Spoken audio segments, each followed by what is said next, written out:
Welcome to Would I Lie to You, the show with barefaced lies and well-masked truths. On David Mitchell's team tonight, a writer and broadcaster who is as linguistically gifted as what I is. It's Gyles Brandreth.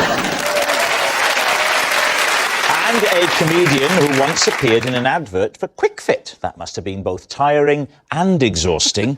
It's Lou Sanders. And on Lee Mack's team tonight, a comedian whose first show was called Sarah Millican's Not Nice. So we already know she's very good at lying. It's the lovely Sarah Millican. And a YouTuber who's known for his unboxing videos. And for any older viewers who've never seen unboxing videos, it's like a sequel to QVC. It's young Philly. We'll begin with round one, Home Truths, where our panellists read out a statement from the card in front of them. To make things harder, they've never seen the card before. They have no idea what they'll be faced with. It's up to the opposing team to sort the fact from the fiction. Gyles is first up tonight. I once did something truly dreadful in Canterbury Cathedral. Oh, dear. Good Lord. What was it that you did? I dropped something very precious. A baby. Oh, I dropped a very precious violin. how precious?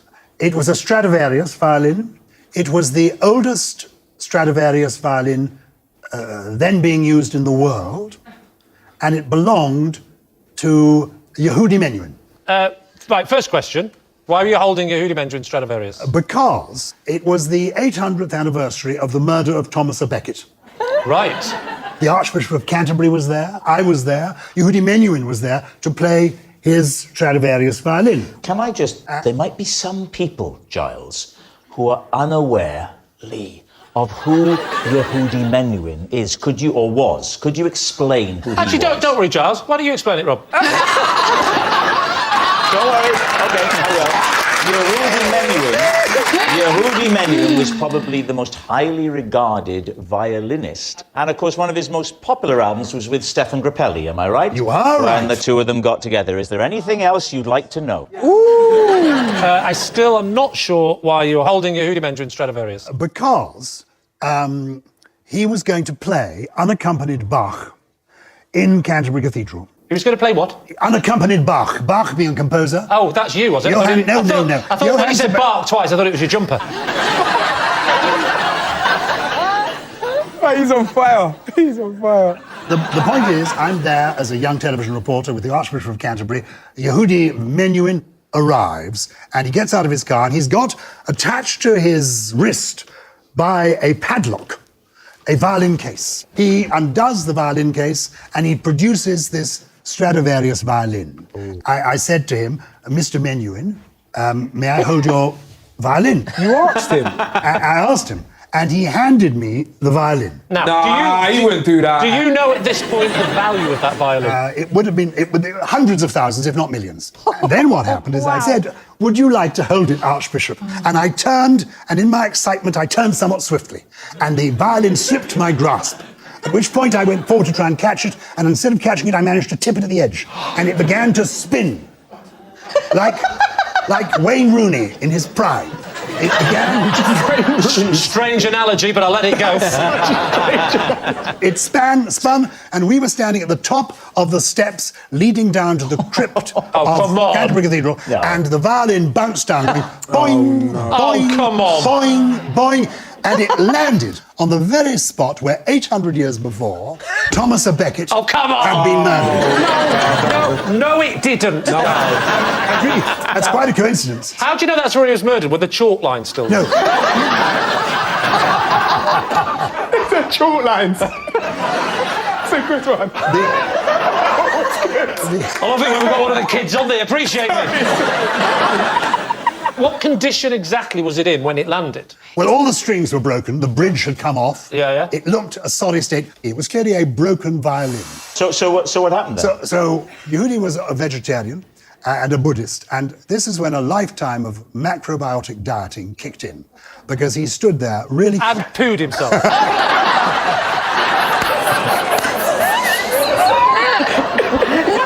He stayed very calm, And he said, well, I always carry a spare one in the boot. And I volunteered to go and get it. Oh, no. No, you can't. Are you sure he said those words? Well, exactly. All right, well, look, Philly, could that be true? I don't know. I mean, the fact that it was the world's rarest violin and no one's giving you a big reaction. Do you know what I mean? So for that, I'm gonna have to say he's lying. You think he's lying? Yeah. Sarah?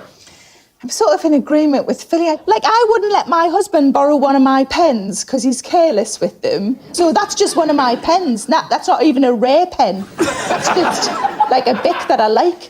So I think it's a lie. The bit that I'm just struggling with, I'll believe almost all of it, but it fell in the exact spot that he was murdered. So I have to say it's a lie. You're going to say it's a lie. Gyles, it's a fantastic tale. Was it a lie or was it the truth? It was true.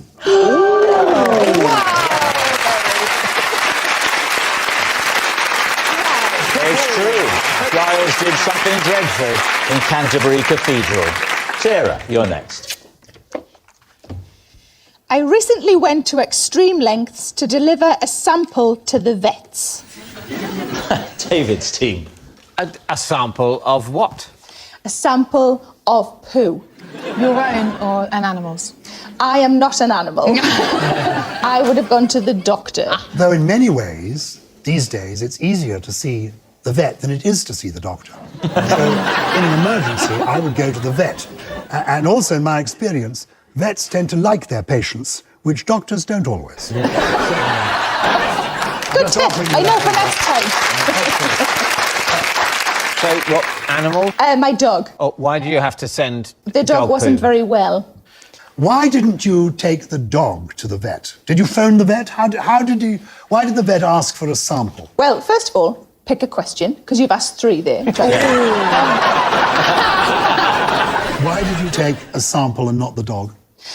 Because they needed to send the poo away for testing, and that's easier if it is outside of the dog. But what were the extreme measures that you had to take?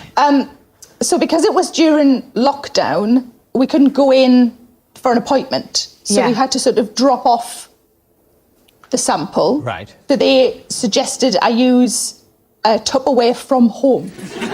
Oh, that's quite a large item to fill. It was 3 days I needed to collect. Oh. Oh, Yeah. right. So where are you storing it in the meantime?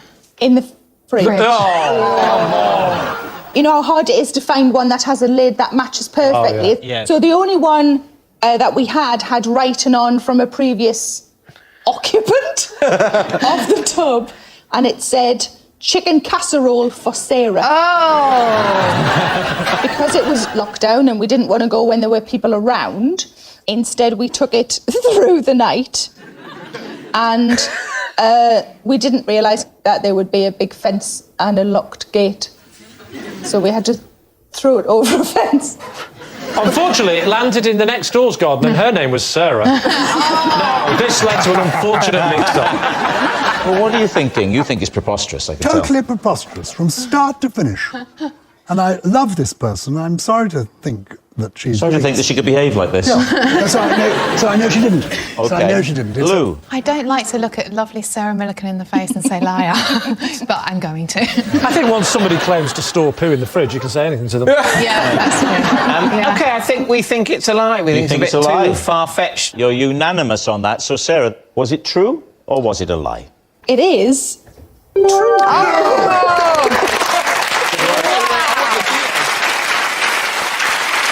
It's true. Sarah did go to extreme lengths to deliver a sample to the vets. Lou, you're next. Aha. I failed my first driving test when I took a phone call during the 3-point turn.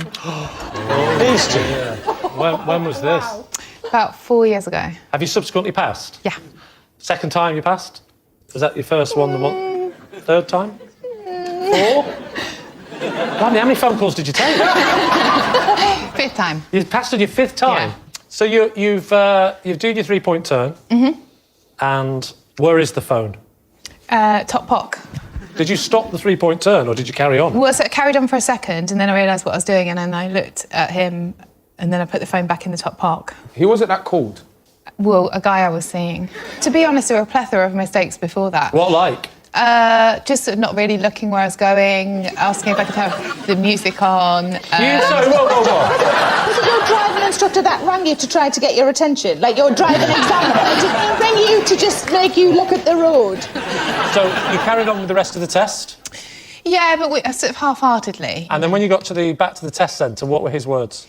Well, I think you know why you failed. But you said you put music on as well. No, I asked if I could put music on. Oh, you asked him? Yeah, and he said no, because he was a square. Wow. You just did an oblong. Yeah. Actually, I did also once get told off for shaking a cake tin out the window on the motorway. So I'm not very good at... Why do you shake a cake tin out? Because... Have you not got a wet finger?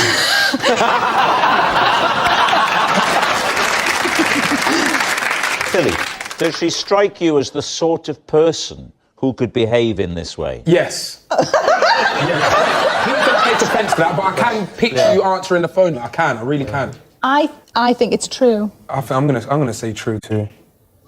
I've got my doubts, but I'll go with my team and say it's true. OK. Lou, truth or lie? It is... lie.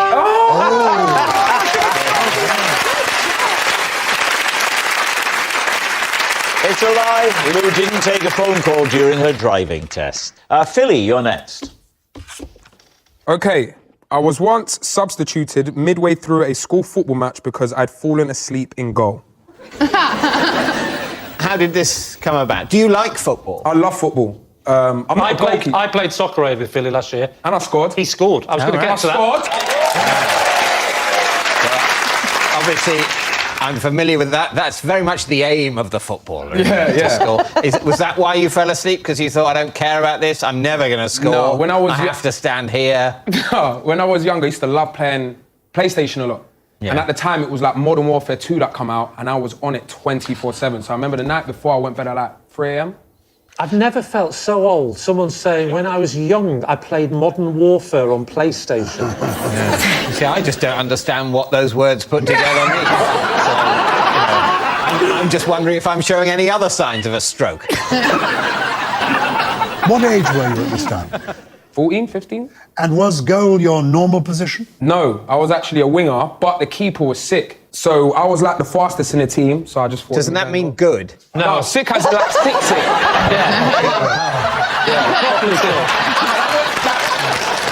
I've told you before, it's too late to try and get down with the kids. If you were very fast on the wing, normally, Yeah. why were they putting you in goal? Because I was the captain. You chose yourself to put yourself in goal. Yeah, as the captain, you got to lead by example, innit? So you get into the goal, and what happens then? I actually it wasn't like a deep sleep, but I fell asleep standing up just like that. Oh, Yeah. So you were standing against the goalposts? Were you supporting? No, yourself? just in the middle. In the middle. In the middle. My teacher/coach, Mr. Langham, just shouted on the sideline, "Philly!" And then... All right. And then throughout the game, he told the two centre-halves, big up Craig and Tashan. Big up Craig? Yeah, Craig is my boy. So it's like, big up's just like, hi, Craig. It's just like slang for saying hi, Craig. Oh, forget it. Who are you playing against? Our biggest rival, Sergio. And did they score any goals against you? Did you let anything They through? did.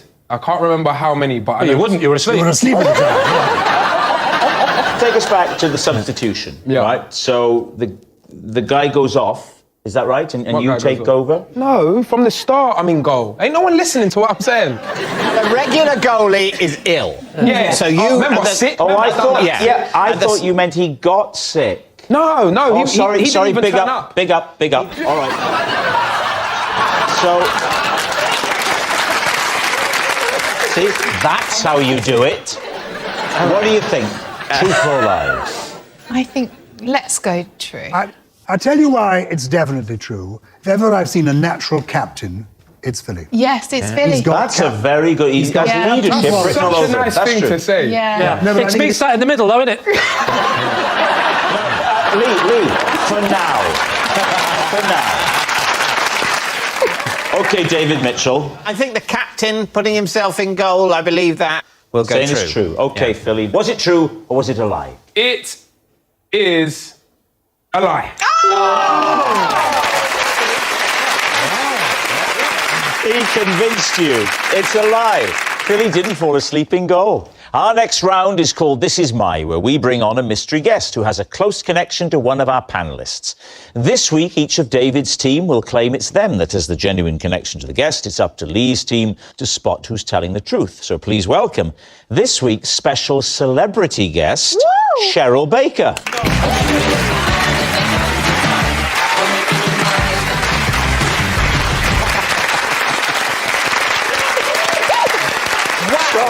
If it turns out David Mitchell is seeing Cheryl Baker, this is going to be brilliant. So, Gyles, what is Cheryl to you? This is Cheryl, and together we broke the world record for the longest ever on-screen kiss. Right, Giles's kissing companion. Lou, how do you know Cheryl? This is Cheryl, and when she got her zip stuck in the changing room, I had to rip her skirt off. I see. Lou's changing room chum. And finally, David, what is your relationship with Cheryl? This is Cheryl, and she brought me a bucket when I felt sick on Saturday Superstore. So there we have it. Wow. Is Cheryl Giles's kissing companion, Lou's changing room chum, or David's bucket bringer? Lee, where do you want to start? Giles, what was the context? Why were you kissing Cheryl? The idea was, it's Valentine's Day, why not break the world record for the longest ever on-screen kiss? What year? Early 1980s. OK. And it was for 4 minutes. I had attempted it before. With who? With Anne Diamond. I was... Wow. I was at TVAM, a breakfast television station at the time, and I thought it'd be fun to break this record, and I was kissing Anne Diamond, but we were about 2 minutes into the kiss, and we had to go live to Moscow for coverage of President Brezhnev's funeral. Was Brezhnev so shocked he had a heart attack? A year or two later, I was still hoping to break the record. Yeah. And Cheryl turned up at the studio because she was a huge star, this wonderful supergroup called Bucks Fizz. I should point out to Philly, who's only, 14 now? 15? You're probably aware that in the Eurovision Song Contest, the UK always do terribly. Yeah. They won. Oh, no way. Yes. Oh, congrats. Well done. That's massive. They were young, they were beautiful, they were brilliant. Don't say were, she stood right next to you. So, was it a permanent peck rather than a snog? Can I say it felt like magic? I can't wait till she's allowed to speak at the end of it. Give her version of events. All he did was whisper anagrams. It was very All right. Who would you like to quiz next? Lou. Yes? Can you remind us again? Well, Cheryl got her zip stuck in a changing room that I was working in, and I had to rip her skirt off of her. Right, now, Bucks Fizz, when they won the Eurovision Song Contest back in the early 80s, there was a famous dance routine where, towards the end of the song, the guys ripped the skirts off the ladies, and it became a famous thing, so... How did you... Because I've been trapped in a dress in a fitting room. Yeah. And they had to use scissors. Did you have to use scissors? No, I yanked it because I sort of panicked. I was only about 19 at the time. And did Cheryl ask for your help, or did you just, hear crying, or...? No, so she was quite... Can I say the word bubbly? No, it's Bucks Fizz, why not? Yeah.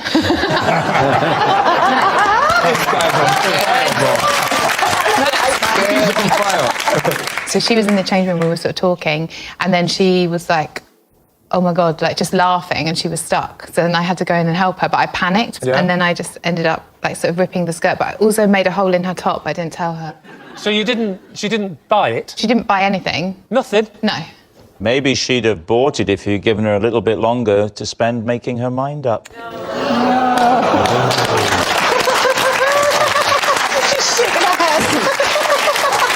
I think the people at home will realise that's a terrible joke, and the camera never lies. This is another one of their hits, thank you. Now you're in the land of make-believe, just leave it there. And let's be honest, Rob, now we're struggling. I didn't say that, he said that.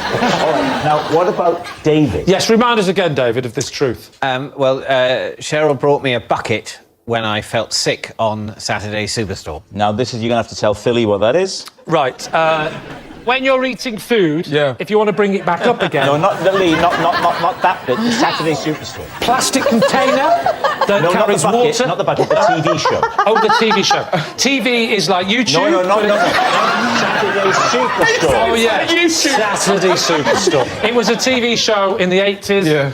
And Cheryl was the host, was it? Well, let's find out. She had come on with Bucks Fizz to do a song. What were you on for? I wasn't really featured. I was on as part of my Cubs troupe. But what was the feature about the feature was Peter Duncan was on talking about litter. Oh. And what was it? What happened that made you feel sick? I ate my packed lunch quickly on the coach on the way there. Oh, what did you have? Sandwiches, crisps, I think probably a penguin, and then also a penguin biscuit. Oh, that would do. Anyway, I overate, and I was feeling a bit full, and then we were in this environment that felt alien. Yeah. How did Cheryl see you? Did you say that you felt sick, or did she spot that you looked sick, or...? I think I was saying that I was feeling sick. Wasn't Cheryl busy? Bucks fizzing?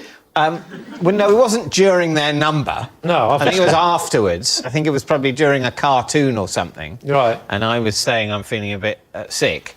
And very kindly, she was nearby, and she produced a bucket from somewhere. Where, though? I mean, that's quite... Well, I don't know. I imagine if in this studio... I imagine there will be buckets around here. I'm not sure there would be. I think there are buckets in this room. I don't think there is. There we are. There we go. Thank you very much. That's it. Right. OK, so there is a bucket in the studio, I'll give you that. Why would Cheryl, out of everyone, though, why is she going to get you a bucket? Like, why is it not like the runner or even the producer, someone else? I don't think Cheryl will do that. Or the fellow with the blonde hair that no one can remember the name of. That guy. I've just been given the eye by Cheryl Baker. Yeah. You mess with the band, you mess with me. Yeah. She was just nearby and she was nice. She spotted a bucket and brought it over to me. Did you put the bucket to use? No, and in that way, I was feeling all, you know, full and worried. Yes. This is David's pre-love-making talk again.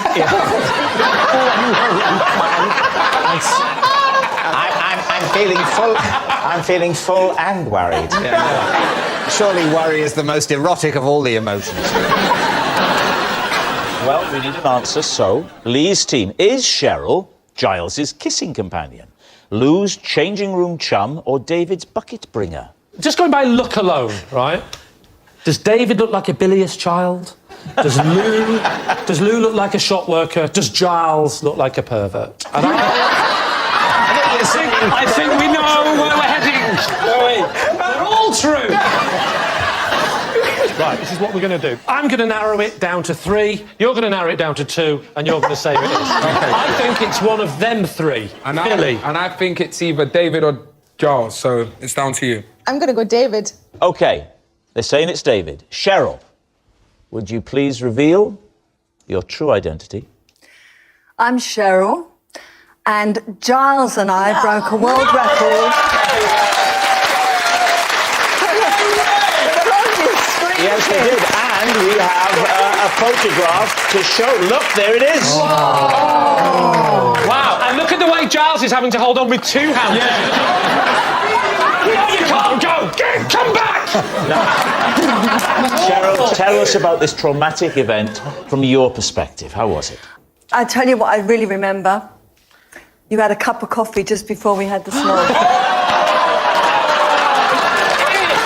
Oh, that's awful. Thank you very much, Cheryl. Thank you, Cheryl. Which brings us to our final round, quickfire lies, and we start with... It's Gyles. Every morning, to aid my diction, I stand in front of the bathroom mirror and say my special phrase. Oh, please, T. Well, I can't think of what to ask. What was the special phrase? Good one. What's the special phrase? Hip bath, lavatory, lavatory, bidet, bidet, douche.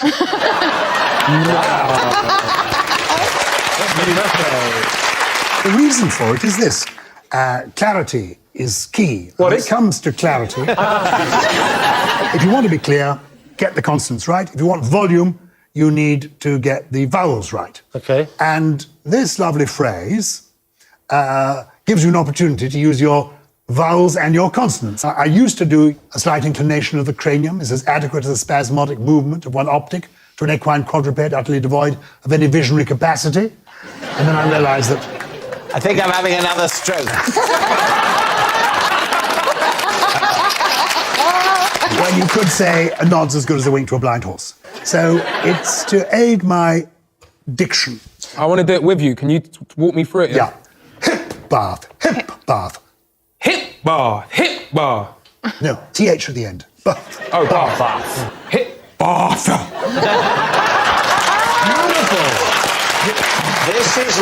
This is as if Lin-Manuel Miranda had reworked My Fair Lady.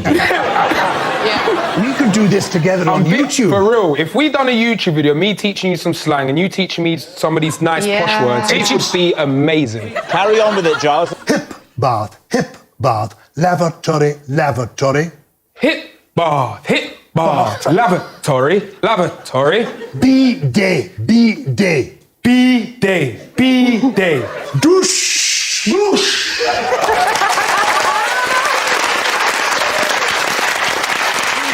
I wouldn't mind learning some of his lingo. What do I teach you? Philly, if I were to meet a young woman and I wanted to say something rather flattering to her, what's the kind of lingo you'd advise me to use? Like the street language, you'd say leng or peng. Leg or peg? Leng. Leng. So L-E-N-G. So I can go, rah, she's leng. She's leng. Yeah. She's leng. What do you think, Sarah? About what? I think it's probably true, because he has got very good diction and there must be a reason He's got lovely for that. diction. I think we all feel the same. I'm going to say he's telling the truth. I think it's the truth. It's got to be the truth. We all think it's the truth. Giles, were you telling the truth, or was it in fact a lie? It was true. Yeah. It's true. Giles does say a special phrase every morning. That noise signals time is up. It's the end of the show. I can reveal that it's a draw. Lee has 3 and David has 3. Thanks for watching. We'll see you next time. Good night.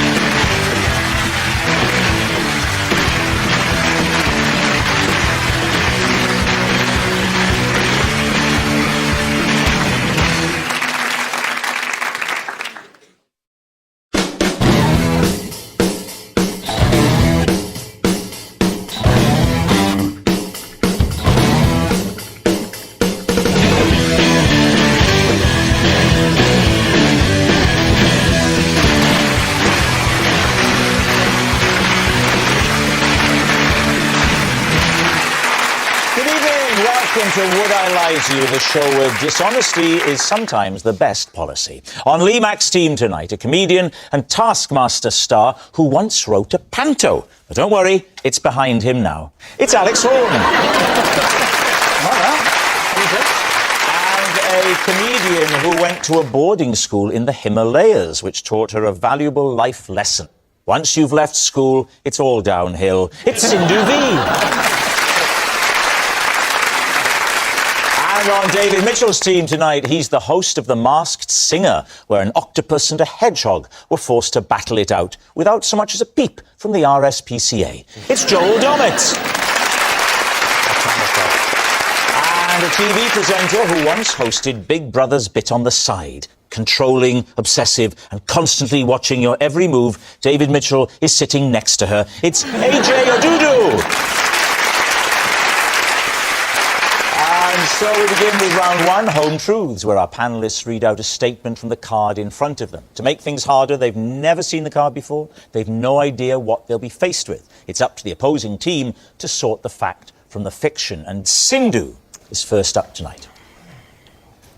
If I don't want my husband to know I've been shopping, I hide what I've bought in the washing machine, as there's no chance he'll ever look in there. David's team. What sort of thing would you hide? Shopping.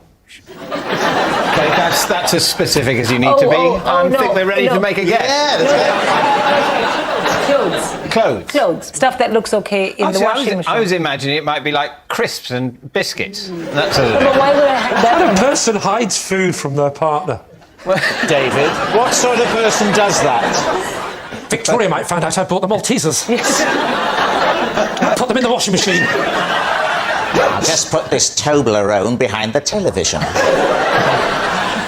Firstly, I hate Toblerone. Thank God you said Toblerone and not my wife. And secondly, the whole idea of hiding shopping around the house did not come from me. It came either from Sindhu or from a card that she has been forced to read out under a contract. And that's what we're trying to find out. I don't hide food. Before, as a man sounded so much like he hides food. I don't hide food! I do not hide food! I've never hidden food. How loudly do I have to say that I don't hide food to make you believe that I don't hide food? I've got things under control and I'm not weird about them. Wow. And how much do you go shopping on average per week, would you say? Ooh, depends on the year. Depends... On the year? 1987 was a bad year. I was out every day. Every time I had a kid, that year I would just shop like crazy because I wanted to A, be away from the kid.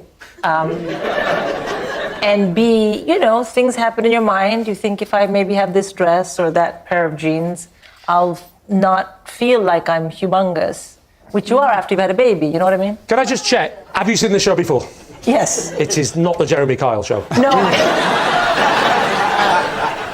So when was the last time you put your shopping in the washing machine? So I would say August 2019 would probably have been the last time, because after that I was away. Do you remember what you hid in the washing machine Yes, yes, I do.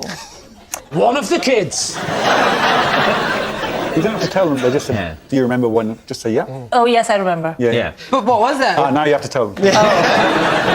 It was an Isabel Marant dress, which was really outrageously priced. What did your husband do when he finds out that you've been shopping? Why do you need to hide it in the first place? Because, you know, there are times when you don't need to go out and spend that much money on a dress. And as an adult, you should know that. What sort of a man is your husband? Because I'm picturing an ogre. No, but I mean, this was a bit excessive, really. But how would he express his displeasure? Rob, keep it light. What are you thinking? AJ, first of all, what do you think? I think it's a fantastic hiding space. Therefore, I think she's telling the truth. All right. I live by myself and I still hide clothes for myself. You hide clothes from yourself? Yeah. How do you hide them from you? Because, I mean, in a sense, I hide clothes from myself in that I put them in a wardrobe.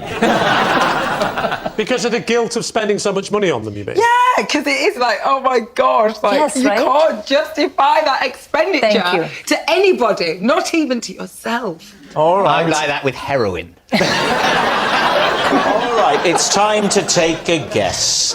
David, what are you going to say? Maybe she's lying, actually, because actually... It's definitely a possibility. You just put it in your wardrobe, wouldn't you? I think you just put it in a place. You just put it in your wardrobe. Yeah. He wouldn't be looking I think at it's a your lie. wardrobe. You think it's a lie? Lie. Lie. It's a lie. I definitely think it's a lie. Yeah. They're saying it's a lie. Sindhu, truth or lie? It's a lie.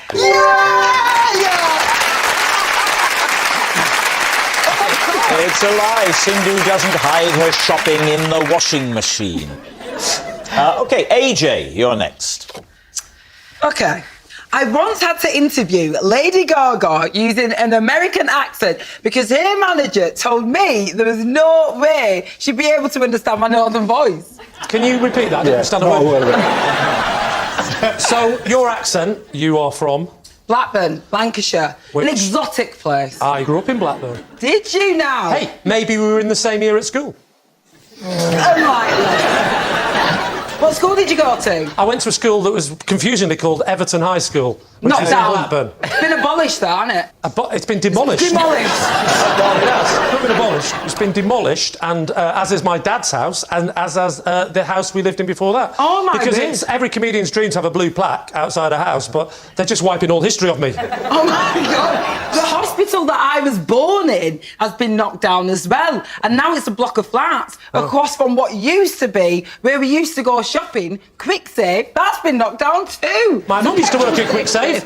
No I hope she way. got out before they knocked it down. I haven't seen it for a while. They've even knocked down the brewery. Have they? Oh my God! Okay, I'm going to Wow. step in at this point my and just see if we can open the show out to people who didn't grow up in Blackburn.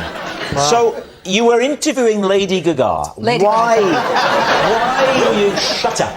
Why were you interviewing Lady? I was presenting a music TV show. Of course. And yeah, she was promoting one of her brand new singles. I want to confirm you've met Lady Gaga. Yeah, 100%. Is she very little? She's not very little. How little? I'd say she's about 5'6". Pretty tall. Pretty tall, I must say. Statuesque, surely. How far did you get into the interview before Lady Gaga said, I haven't understood a single word this lady has said to me? I was chatting away, asking her loads of questions, really liked her outfit. I just want a figure, just a number. Just a Okay. just minutes. I'd say, I don't know, like 2 minutes. Was that 2 minutes mainly you talking about what in Blackburn had been demolished? Yeah. And when you did the American, did she do Blackburn from then on? Lady Gaga. All right. What are you thinking? Well, I think it's true because, because it's very plausible that AJ has interviewed Lady Gaga, and it's also plausible that Lady Gaga just doesn't understand more than one kind of accent. Well, here's the thing. Can you understand what she's saying? Yes, because I'm bright.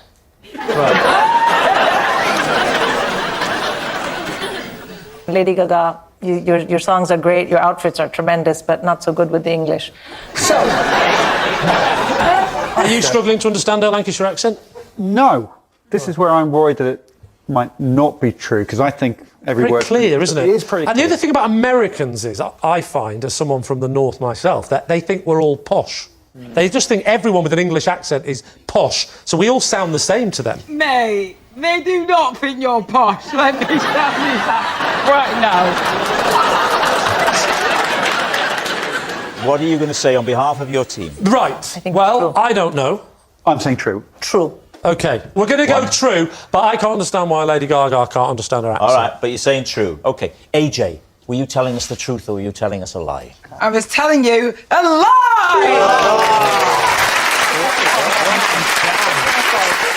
Wow, it's a lie. AJ didn't interview Lady Gaga in an American accent. Our next round is called This Is My, where we bring on a mystery guest who has a close connection to one of our panellists. This week, each of David's team will claim it's them that has the genuine connection to the guest. It's up to Lee's team to spot who's telling the truth. So please welcome this week's special guest, Zaid.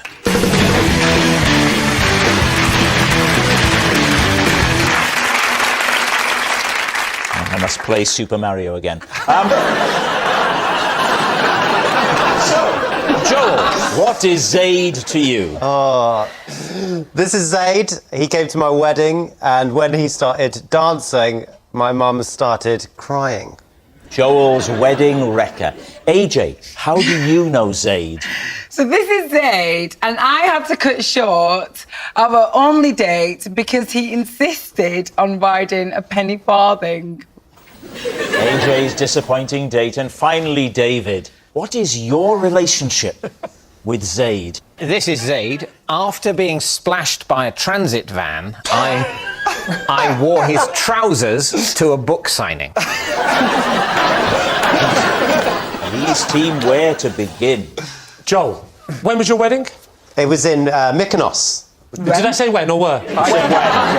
When was your wedding? Mykonos. When was it? Last September. Last September. What was it about his dance that made your mum cry? Well, I say dancing, it was moshing. Was he the only one moshing? He wasn't. other people joined in with the moshing, and my mum thought they were fighting, and so I see. What was the music that was playing? It was Papa Roach, Last Resort. We have a sound team on this show that are pretty adequate. I think, even as we've been speaking, they've probably been searching, what was it called? Papa Roach, Last Resort. Hit it. Oh, that actually worked. This is my last resort. Suffocation, no breathing. Okay, stop that. Why on earth were you playing that at a wedding? Yeah. Especially given it was the first dance. So, Very romantic, is it? Yeah. This is my last resort. So we had our first dance, which was to a much more romantic song, and basically we had a party playlist sorted to start immediately after the first dance, and we should have, in hindsight, put it in some sort of order, but we actually just put it on shuffle. Why didn't you pay for a DJ? I'll be honest, I don't really understand the difference between a DJ and just, and Spotify. Well, a DJ will feel the room. When you're DJing, David, you've told me it's about a vibe, isn't it? Yeah. And you told me you sense the room. My primary thought is fire safety.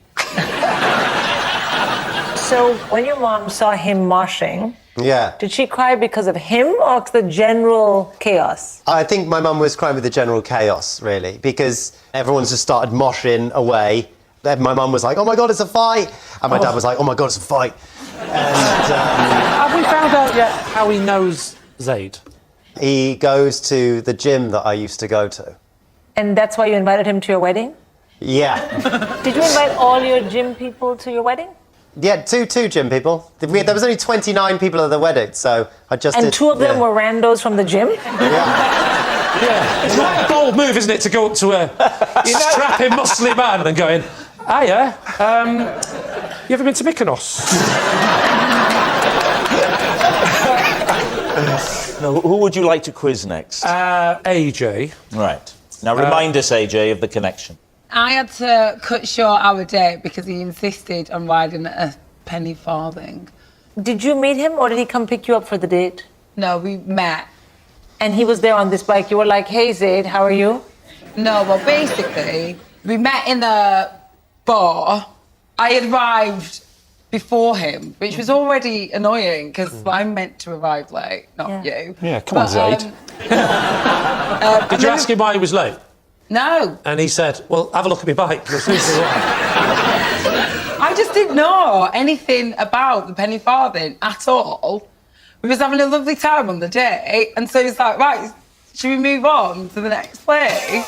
We were like, whilst we were talking, he did say that he had a penny farthing, and I just thought he was joking. And then I get outside, and he's unchaining it, and I was like, oh, you wasn't joking. So why did you cut the date short, though? I did actually go on to the next place. However, at the next venue, didn't find a pole to chain his penny farthing to. So, whilst we sat at the bar, he keeps looking out the window. Looking after his penny farthing. I mean, it's one thing looking at other women on a date, but looking at a rusty old bike, that's too much, isn't it? I'm not being funny, but it actually was. Can I ask, AJ, is the big wheel at the front or the back? I think it's at the front, I don't know. How did he get on it? I don't, but him. How did he get on the bike? I didn't get on the bike. I know you Trust didn't. me, I did not get on that bike. Yeah, well, you've had enough thinking time now. How did he get on the bike? He just, got on it. Right, you've explained it now, thank you. In the pub, your only objection was that he was looking out for his, I presume it's an antique bike. Listen, I don't know where he got the bike from, whether he got it from Halfords or the Antiques Roadshow. All I know is that... You sounded to me like someone who's quite hard work on a date, if you don't mind me saying. I understand now why he brought along his plastic screen so he didn't have to listen to it. How did you cut it short? What did you say? Basically... On your bike.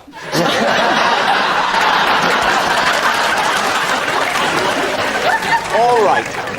David, remind us of how it is that you know Zaid. he let me wear his trousers after I'd been splashed by a transit van and I had to go to a book signing. Where were you? On my way to Foyle's bookshop in London. And where was Zaid? He worked at the bookshop. Was Zaid a humble assistant? Was he head of Foyles? What was he? I'd be surprised if he was the chief executive of the company, but he worked in the bookshop. So you get into the shop. Now, are these sort of khaki slacks? In which case, the stainage, if we can call it that, in your front trouser area is all the more alarming and does hint at perhaps problems of a urological type. He's asking, did it look like you'd wet yourself? It certainly might have done. Although, to be honest, my trousers were so wet, people would have admired me if they thought I could generate that amount of urine.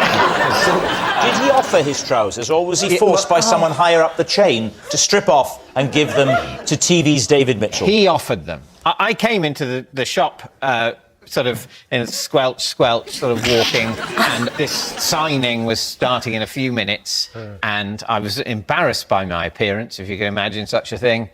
And were the three fans staring at you, or were they looking the other way at this point? Were they? There was quite a considerable queue of, you know... For the toilet, so you couldn't use that. And Zaid was there representing the bookshop to say, oh, you're here for the signing of your book. And it's a brilliant book, he said. So he says to you, why don't you use my trousers? He had some spare trousers with him. Oh, he had spare ones? Yeah. I mean, how funny is your book? But why did he have spare trousers? Because he was going to the gym, where, you know, you meet people at the gym, don't you? He was, they were like jogging bottoms. So you did the book signing in jogging bottoms? I did. Would it not been more appropriate for him to wear the jogging bottoms and you to wear his trousers? I felt that to suggest that would be a bit personal, and I didn't particularly... I thought, why not a pair of trousers that neither of us have worn that day? Yeah, but it's an odd look, isn't it? Because I can imagine you turning up for a book signing, you've got your little checkered shirt on, your dicky bow, your little fez, and then you've got your tracksuit bottoms, it's all tucked in, so they're like that. Hello, want me to sign that? Obviously, at a book signing, you're sitting at a table, your legs aren't that visible. Where in the shop did you go to change? Which section? Please don't say the children's section. In the back room, in the stock room area. Right, and then at the end of after you'd signed your 3 books, you said, thanks for coming, Mum, thanks for coming, Dad. And then, did you then, he liked that one and he's not allowed to laugh. Did you then give him his trousers back, or did he say, oh, just take them, you can have them? I gave him his trousers back. What month were you going to Foyles? It was November. Oh, yeah. Ooh, that does check out. Well done, David. It could have rained in November. Fortunately, I didn't pick one of those months where it never rains in Britain. OK, Lee's team. Is Zaid Joel's wedding wrecker, AJ's disappointing date, or David's legwear lender? They're all implausible, aren't they? Well, Joel's is implausible. You don't think Joel? The whole, I invited 2 random guys from my gym. These 2, I buy the dating thing big time. But I think it's a personal bias, yeah. I think I buy it big time. Yeah, as well. I mean, if I was on a date and some guy was looking at his vehicle and not me, he's out. And then if the vehicle was a penny farthing, I'd be like, God, what a lunatic I picked up on the internet. They just seem different types. I mean, it just doesn't ring true. You don't know my type. I do. I've tried ringing you many times and you never pick up. So, Alex, if you had to plump for one of these... Which I do. Who would it be? It would be AJ. Because I don't think people do get splashed by transit vans and puddles in real life. You think it's AJ? You think it's AJ? It's AJ. OK, Zaid, would you please reveal your true identity? I'm Zaid, and my dancing made Joel's mum cry.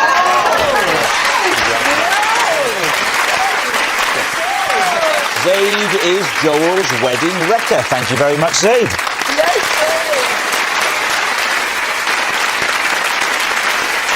Which brings us to our final round, quick-fire lies, and we start with... It's Alex. 5 years ago, I spent a whole week building an elaborate contraption just so my wife can let me know when lunch is ready. David's team.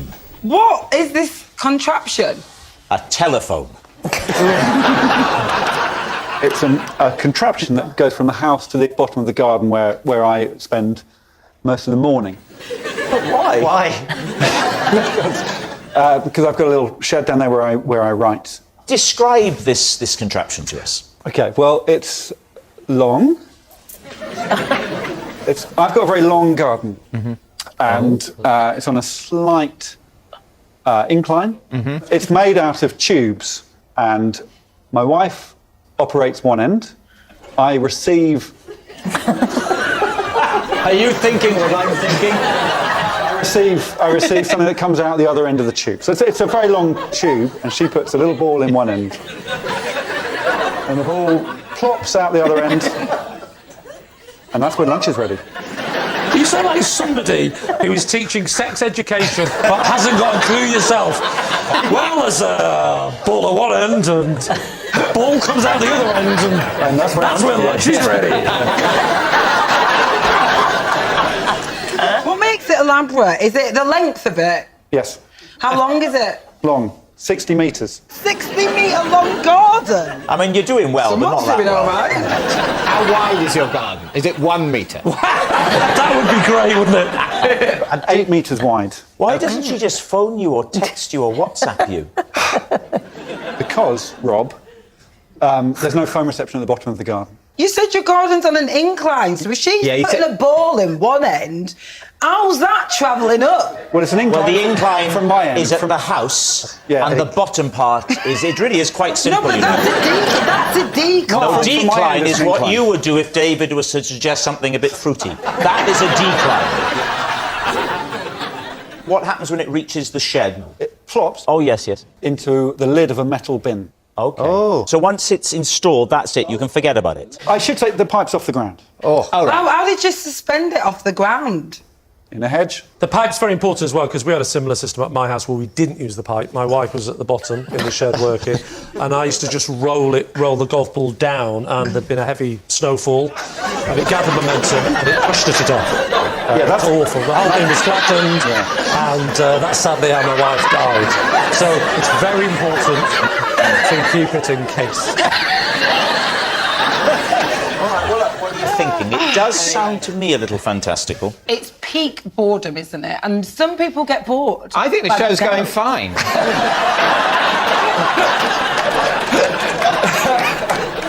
I think it's true. I think it's true as well. I'm going to say it's true. OK, so, Alex, truth or lie?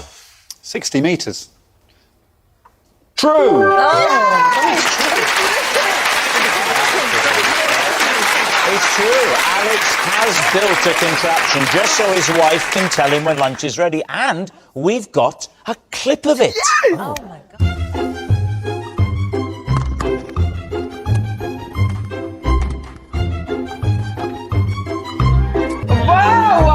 Wow. I love it! I love It was just like you described it. Next, it's Lee. Last year, I bought a suit of armour from an antique shop.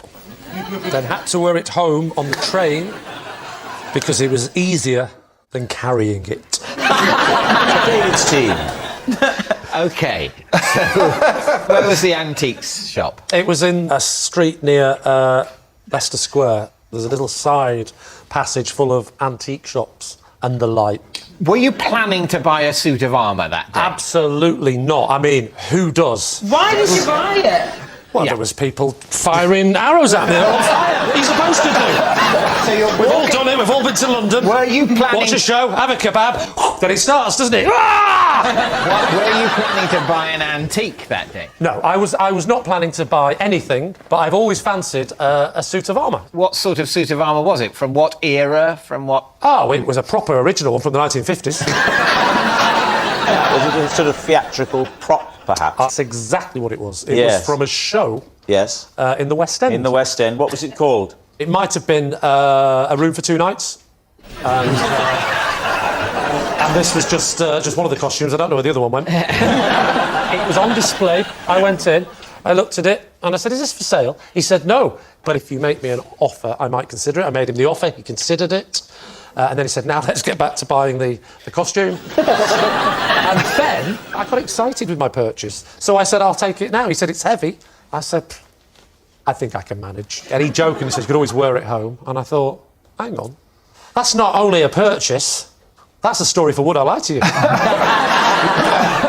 So I said, "Do you mind if I get changed and I'll go home in it?" He said, "All right then." And that's what happened. I got changed and out I went like that. How long is your entire journey, door to door, from the shop to your home? Well, usually in normal clothes, it's about, I'd say it's about an hour. Yeah. This took 3.5 days.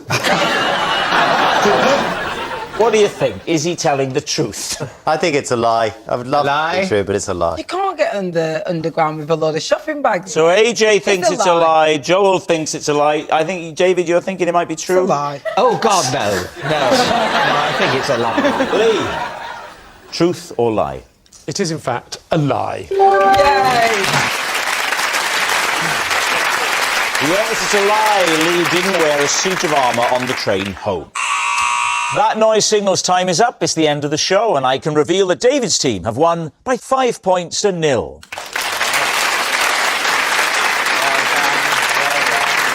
Thanks for watching. We'll see you next time. Good night.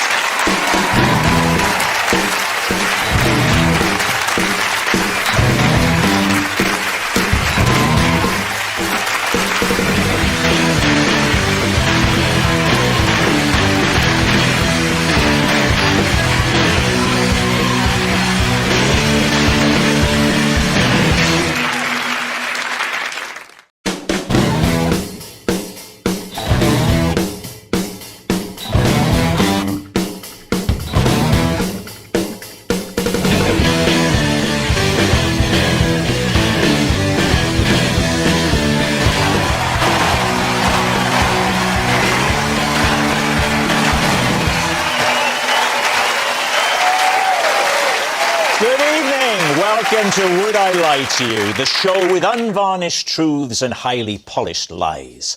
On Lee Mack's team tonight, back to befuddle us once more, it's comedian Lucy Beaumont.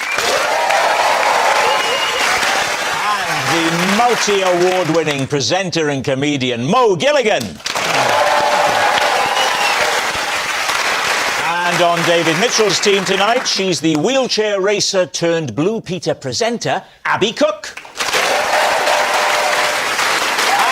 A comedian who needs no introduction. It's the one and only Frankie Boyle. We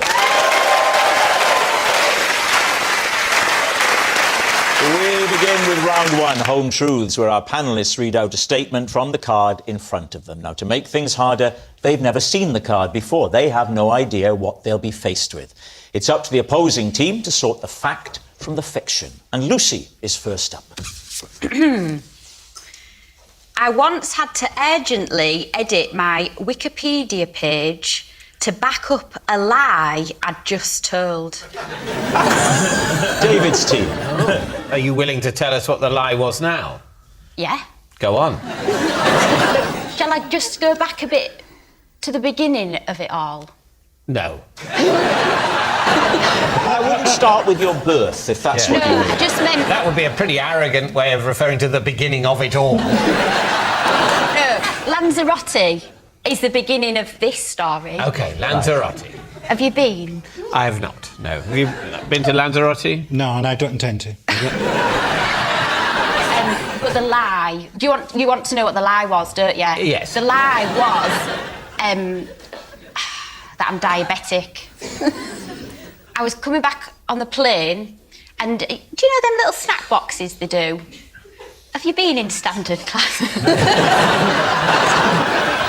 So I wanted a snack box because I was hungry, because it's 4.5 hours, the flight. But my card wouldn't work, you know, in the machine thing. But I could ring. I had Wi-Fi. Oh, you could telephone? Yeah. From a plane? Yeah. So basically, I thought I can't carry on for 4.5 hours on this plane without some... I thought you were going to say with this story. I said I'm really hungry, but they wouldn't give me anything because Because of capitalism. I couldn't pay. So I said, I'm diabetic. Right. And then I think the cabin crew were Googling me. Because you've said, I'm diabetic. Have they given you food as a result of that? So they have now given me a snack box, and everyone near me has given me, like, sweets and... So I ring my friend Jackie, but her real name is Sarah. Why do you call her Jackie? I don't know, it's just always been a nickname. And I said, quick, update my Wikipedia. But the people around you who've just given you sweets, surely they'd be able to hear this call. Said it really quietly. And you said, update it to say... I am diabetic. And you couldn't have texted her this? It's not quick enough, though, is it, sometimes? But it does have the advantage that it's not audible by somebody who's just given you a boiled sweet. And also, with the best will in the world, you don't seem like your forte would be saying this thing really quickly on the phone.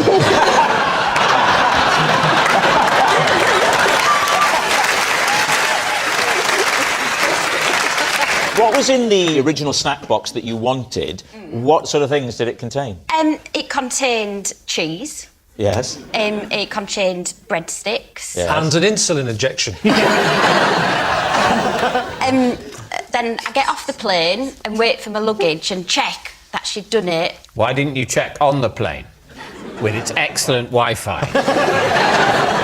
Because by that point, we were about to land. And so you did this huge snack box scam in the last minutes of the flight. I think they turn off the Wi-Fi sometime during the descent. I don't think they sell the food just before the end either. And then she updated it. She updated it. Just ignoring that. Thank you, Secretary of State. Yeah. What are you thinking about this, Abby? Does it have the ring of truth? I don't think so. No snack box is worth lying about and changing your Wikipedia over. Does cheese cure diabetes? There's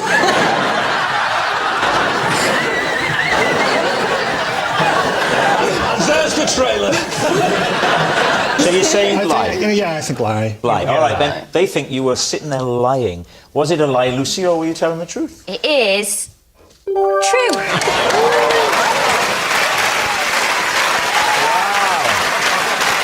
Yeah, it's true. Lucy did edit her Wikipedia page to back up a lie. Frankie, you're up next. As a child, I had a pet brick. Wait.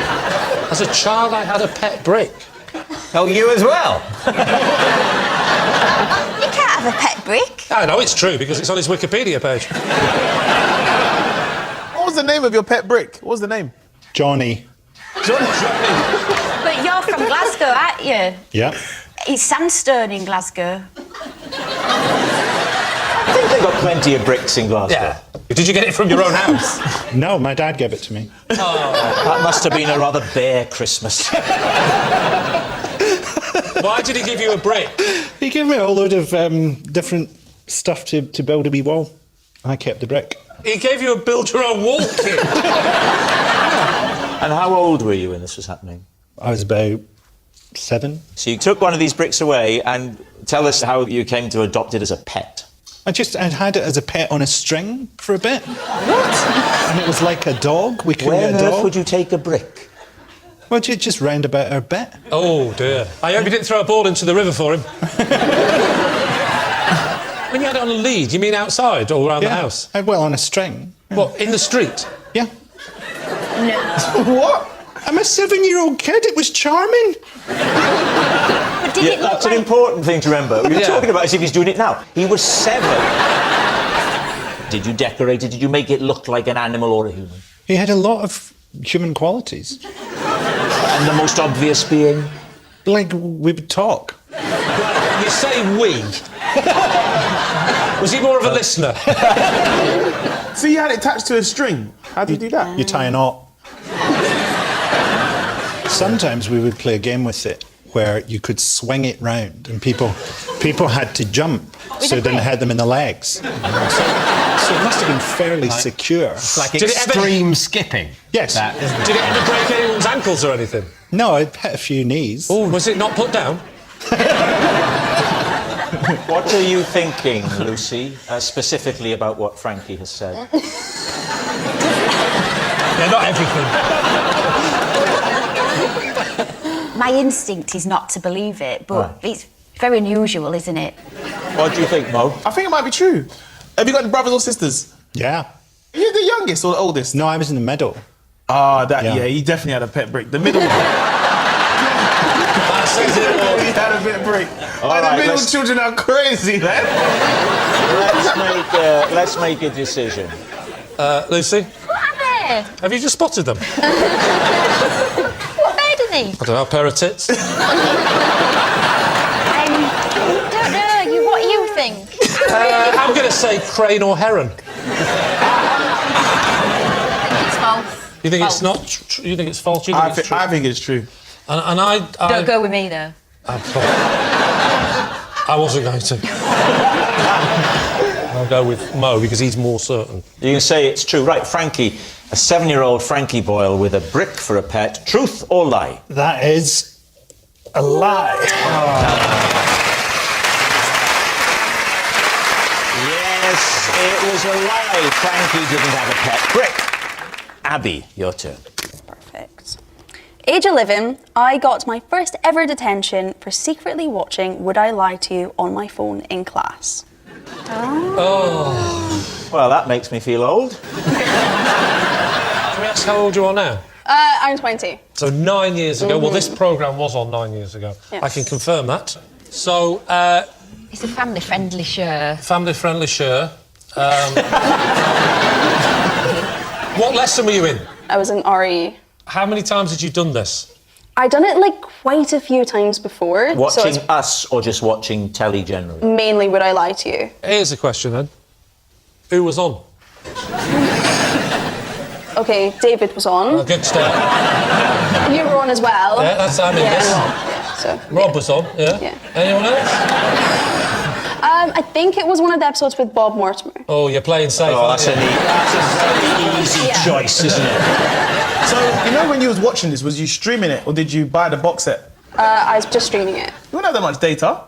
How much data did you have? You can 9 years ago. You used to get 1 gigabyte 9 years ago. I That's downloaded 300 it. megabytes per episode. Is it? Very specific knowledge. Yeah, man. I used to work at the Apple store. I feel...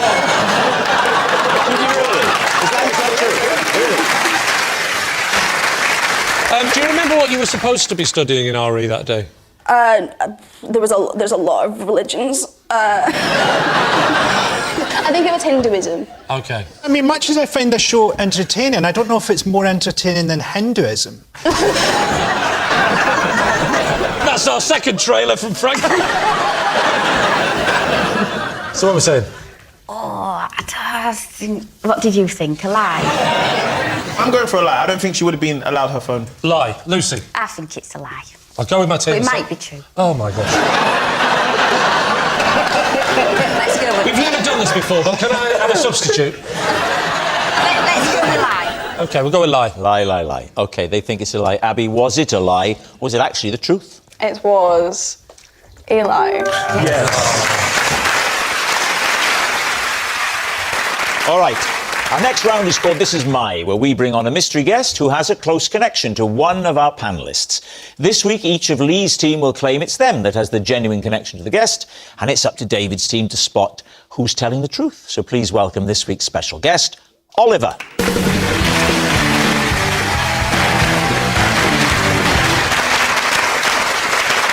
So, Mo, what is Oliver to you? This is Oliver, and he spent 36 hours in a queue for me just to get me some trainers. Lucy, how do you know Oliver? This is Oliver. I bitterly regret booking him for a friend's 40th birthday. Right. Finally, Lee, what's your relationship with Oliver? This is Oliver. He is the electrician that I had to disguise as my granddad to save him from a fight. So there we have it. David, where would you like to begin?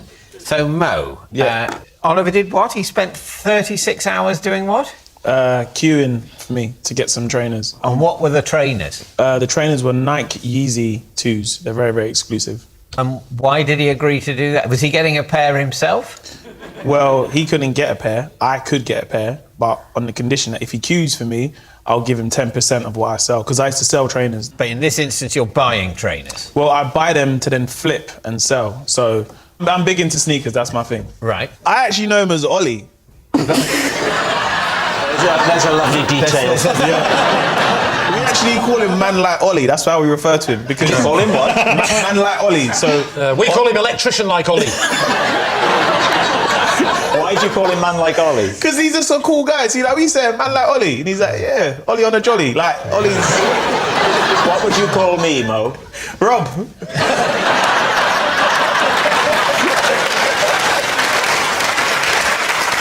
So, why couldn't you queue? Well, I was working at the time. And how many pairs did he buy? I could only get one per pair. One per pair. One per person. One pair per person. One pair per person. It's one pair per person. Otherwise, you've got a lot of people hopping out of the shop. You said that you were into sneakers and trainers. Well, which did you prefer? The term we use in the UK is trainers. Yes. But amongst the community, we tend to use the word sneakers. It is a bit more Americanized. I remember when sneakers used to be called marathons. Anyway, I just you can have that when you're flipping. Sneakers used to be called marathon. Is what you're singling out as the height of Lee Mack's humour. It's a Snickers, but yes, I understand it, Mo. Yeah.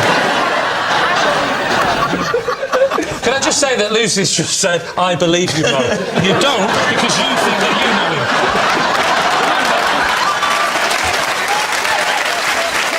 If you believe him, then there's no point you reading anything out, is there? So why were you only allowed them and he wasn't? Well, I had a higher place in the queue, but I couldn't stay because I was on probation for my new job. Oh, so you started I started queuing. You got, and he came, as it were, relieved He was never going to get a pair. How long before the shop's open? For this release, I think the shop would open at 12 in the afternoon. So people would be getting there like 1, 2 a.m. You might sleep in your car. How can you sleep in your car if you're in a queue? You have to put the car in the queue. Because you'd be stopping and stalling that engine. And brake hold.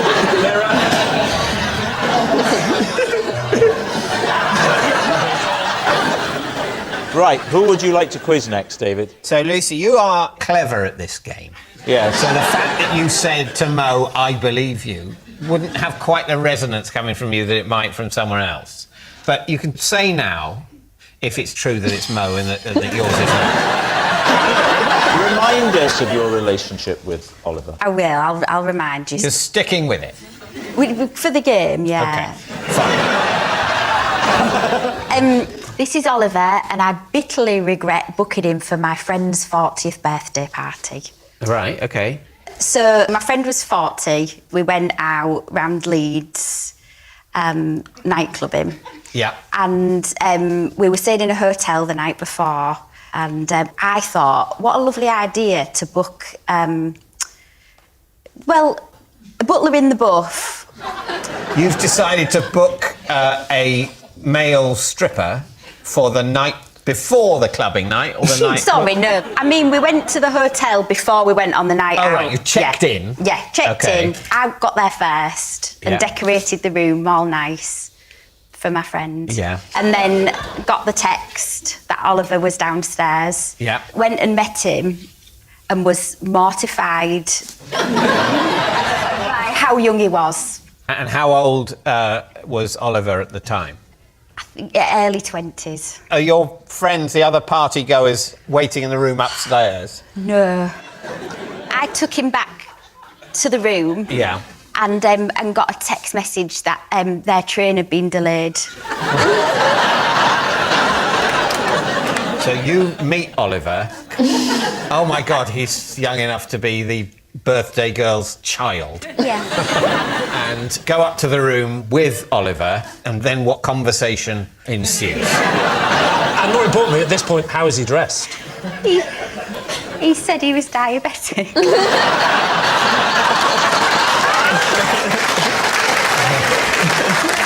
And so he needed need to go and inject insulin.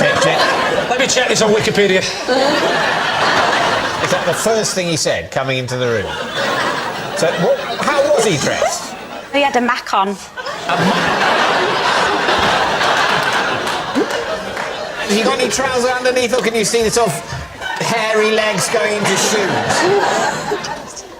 He had a G-string on underneath. I also find it very unlikely that he's chosen to try and address his diabetes with insulin instead of cheese.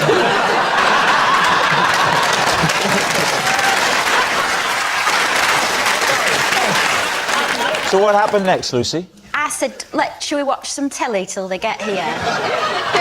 Where did you sit? On the bed together. And I said, what's your favourite programme on TV? And he said, 8 out of 10 Cats Does Countdown. And he said, my favourite comedian's John Richardson. This is, of course, Lucy's husband. Yeah.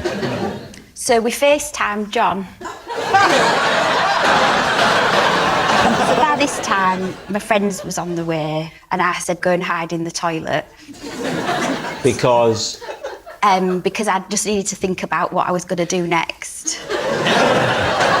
They came to the door, yeah. And I said, I've made a terrible mistake. There's a young boy in the toilet. And he's diabetic.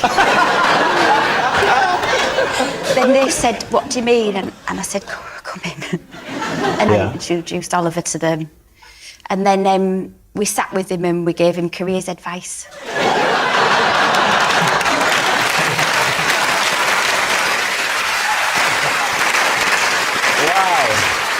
Now then, what about Lee? Lee, can you remind us of your claim?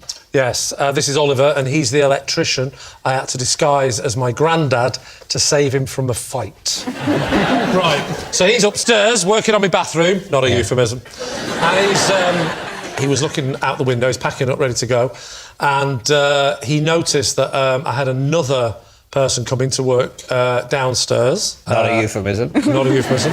He was there to sand the floorboards, which actually is a euphemism. And he said to me, that man, I had an affair with his girlfriend, and if he sees me, he's going to beat me up in your house. So it's either window or grandad disguise. When you say grandad disguise, what do you mean?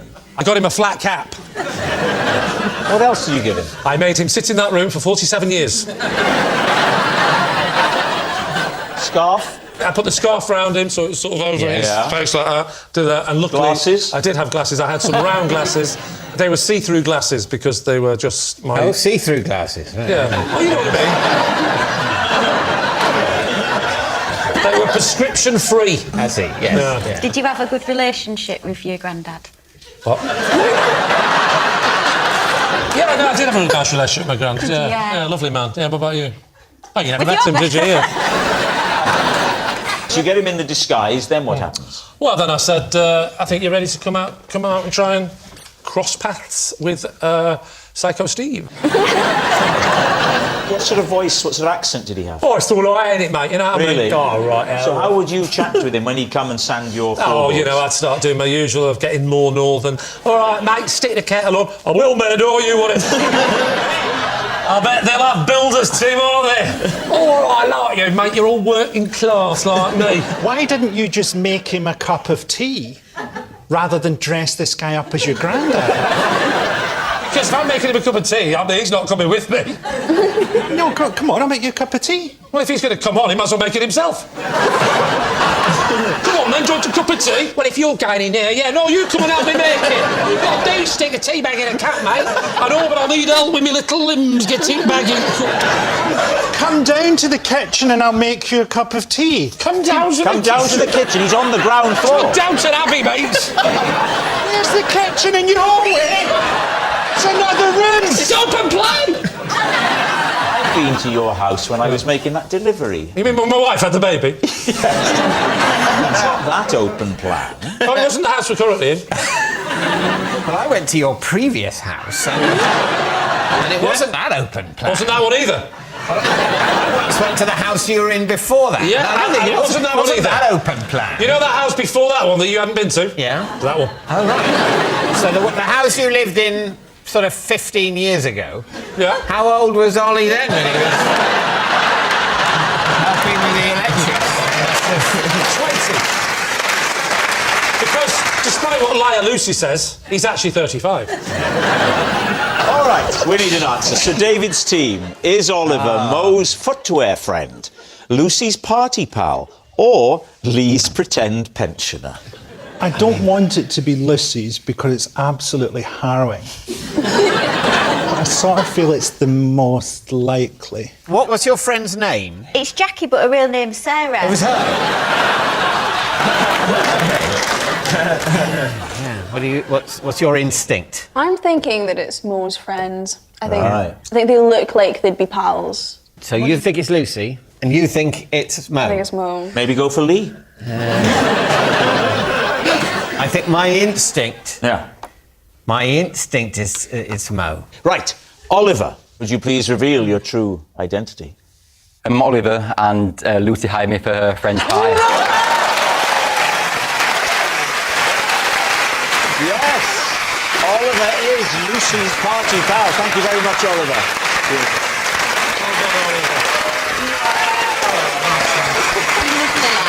Which brings us to our final round, quickfire lies, and we start with... It's David. Last Saturday, I had my first ever bag of pickled onion Monster Munch. By Sunday evening, I'd eaten my 9th packet. Lee's team. So Saturday morning? Yes. Where were you when you had your first packet of Monster Munch? I was watching the coronation on television. What made you go for Monster Munch? You look like, a kettle chip kind of guy.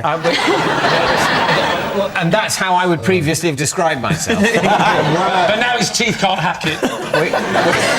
Yes, it turns delightfully to gunge with just a small amount of sucking. That's his profile on Match.com. I was watching with a few friends watching the coronation. There was like sort of picnicky, snacky food, among which were a multi-pack of Monster Munch. And who provided them? A friend of mine had brought it round to watch the coronation with us, a sort of contribution. The contribution was 6 packets of Monster Munch. That's a bold gift. You haven't used your wonderful gift with language to talk us through that moment that David Mitchell first put a Monster Munch into his unsure yet curious mouth. Obviously, there's the smell of its approach, isn't there? Dusty, vinegary, starchy. Yes. And then... Are we still talking about the coronation?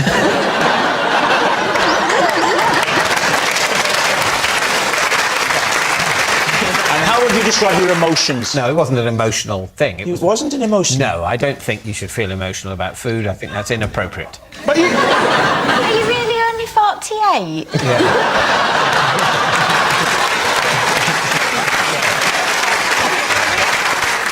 And what was Victoria? She must have been thinking, hang on a minute, this isn't the man I married. No, he's... Goody. What colour's the packet? What colour's the packet? Yeah, very good question. What colour's the packet? A mixture of colours. I mean, it's. I don't think you can bring it down to one colour.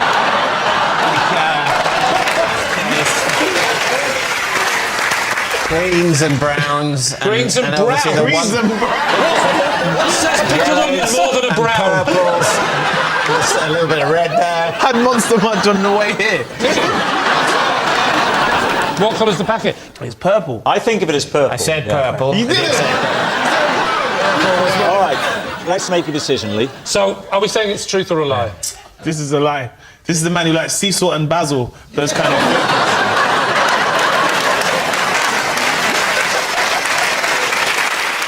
What do you think, Lucy? I think it's a lie. I'll go with my team, say it's a lie. OK, right. David, truth or lie? It is a lie.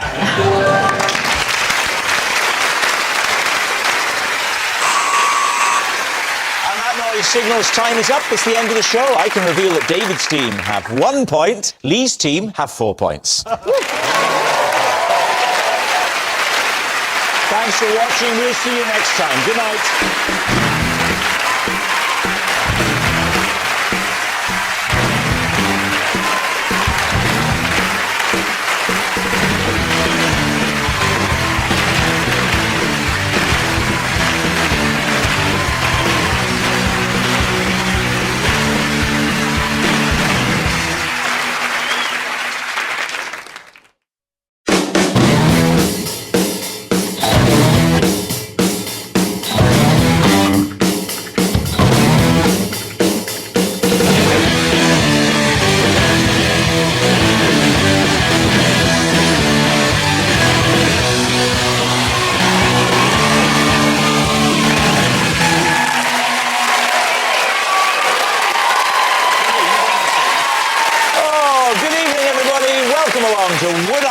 To you, the show that celebrates the art of lying.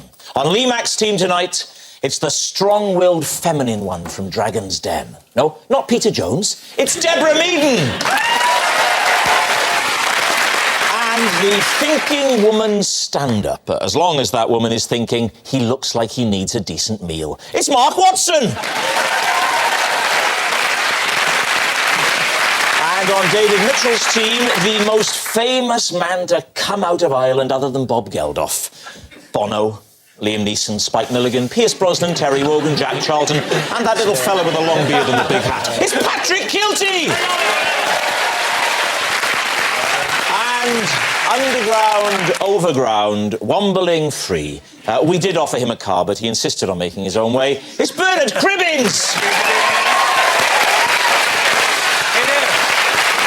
Well, we'll start, of course, with round one, Home Truths, where our panellists each read out a statement from the card in front of them. To make things harder, they've never seen the card before, so they've got no idea what they'll be faced with. It's up to the opposing team to sift the fact from the fiction, and Patrick Kilty is up first. Patrick, please reveal all. I once punched Muhammad Ali in the face. Wow. Blimey, O'Reilly. What, when? I would say, early 2004-ish. You punched Muhammad Ali? Right in the chops. Why? We were in a hotel room together and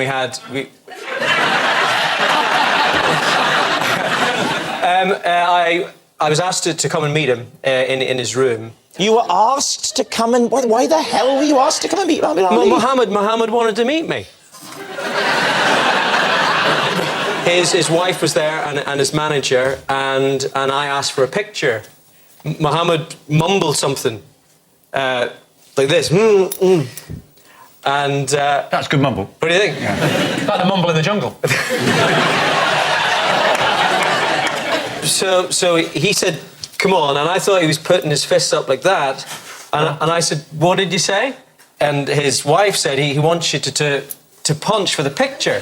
So you did. How hard did you punch him? Well, the thing was... show us on David. No. David, this is never going to be said to you again in showbiz world. Yeah. Just for a minute, pretend you're Muhammad Ali. So I thought he was going to lean back for... Yeah. And he leant in, and I went like that. And then I caught him right in the nose. No. And there's a little bit of blood. Blood? No. Yeah, no, there was... And so what happened then? Did he ask for a rematch? I didn't hang around long enough. And where was the hotel? Yeah, whereabouts was it was in Dublin. Have you ever fought with anyone before? Or you just look like you kind of... He looks a bit useful, doesn't he? Yeah, he did. You look like... The pretend punch on David was horrifyingly realistic, in fact, yeah. That was all in my reaction, actually. When you've done as much stage fighting as I have, you realise. What you mean is if you've been hit as much as I have, you know... I had to call it theatre. It was really the only way of getting through school. Right, Lee, it's a fanciful tale. I don't know. Does it smack of truth for you? Deborah? I think it's a lie. It's the bit when... It's the blood trick. It's the blood trick. It's the detail of the blood. It's either a brilliant lie or no, it's probably just a lie. OK, my team say lie, I You say say it's a lie. lie. OK. Patrick Kilty, were you telling the truth or were you telling a lie? True.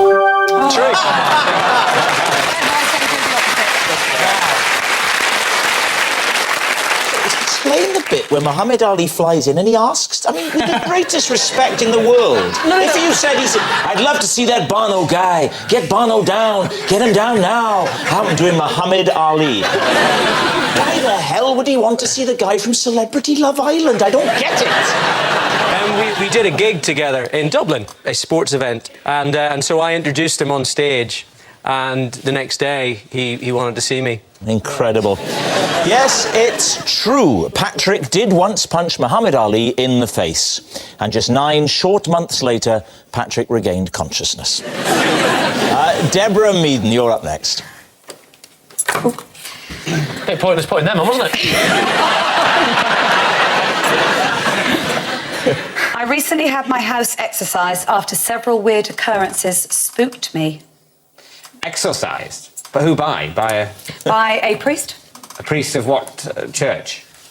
Oh, I don't know. There was I was put onto him by somebody else who'd had the same or similar The problem. Internet Church of Dodgy. The internet. What happened that made you want an exorcist? Was it ectoplasm or poltergeist or what? No, things were moving around the house. Furniture was moving. I'd go to bed and get up in the morning and furniture would be moved and... So what procedure did the man who came to exercise... Was it a man that came to... It was. How was he dressed? I don't know the exact... He was dressed in black and a dog collar and... So kinky. No, I don't know exactly what he did because we had to leave the house. We spent a bit of time in the house and then we had to leave the house. Can I ask you what they charged? He didn't charge anything. Really? No. It's a good job, because if you couldn't afford to pay the bill, they'd come back and repossess your house.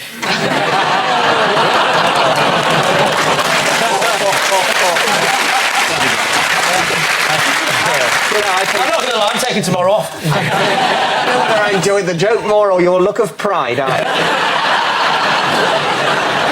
Once the priest had performed this exorcism, Deborah, was there a difference? Did it work? It felt instantly different, yeah. And things stopped moving?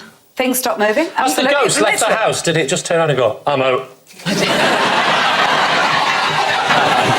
So do you believe in ghosts, then? Well, I didn't, to be honest, I didn't. And I wasn't sure it was going to work. But there was definitely something going on in our house. Worth giving it a try. Worth giving it a try. I would remind you that Bernard has travelled in the TARDIS, so if anybody here has knowledge of odd things going on, I mean, he's literally travelled through time and relative dimensions in space. And by literally, you of course mean fictionally. You have to spoil it, don't you? You're telling me next the Wombles were made up as well. They were wonderful, the Wombles. What are those guys doing now? You'll never see They're them moving anything else. furniture now, the Wombles. Are they? Maybe it was Wombles. Maybe it was. David, what are you going to say? What do you think, Bernard? I actually believe in that sort of moving things about, so I'm not quite sure. Patrick? It's true. So what are you saying, David? Well, you think it's true? And you think it's true? Yeah. I think it's true. I think it's true. We're gonna say it's The true. team is united in truth. Okay. Yes. Deborah Meaden, were you telling the truth or were you telling a lie? A lie.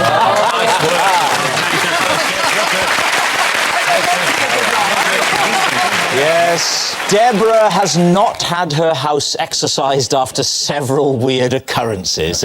Mark Watson, you're next. When I was 6 years old, I wrote a will after losing a game of Connect 4 to my dad. Sounds plausible enough, David. You wrote a will? Yes, yes. What was... Was it on a proper will form, or did you... I didn't engage a lawyer, no. You didn't? It was just on that stripy paper you get at school. Oh, the stripy paper, And yes, what possessions did you leave?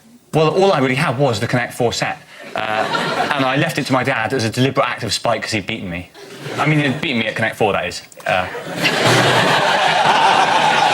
Can you remember how you phrased it in this will? So I think I began it, but because I've been beaten at Connect 4, there's no point in living anymore. I hereby leave my only cherished possession. I maybe had about sort of £10 or something. There were a couple of other things I think in the will, but There wasn't much to it. So what was it about this particular game of Connect 4? Were you used to beating your father at Connect 4? Well, I don't want to go into details because it brings back unhappy memories, and also people at home might not know the game, but without wanting to be too technical, he connected 4, and I sort of...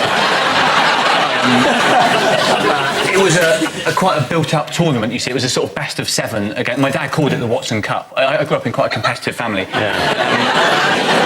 When I lost, it was just too much to take, really. Oh, it was horrible.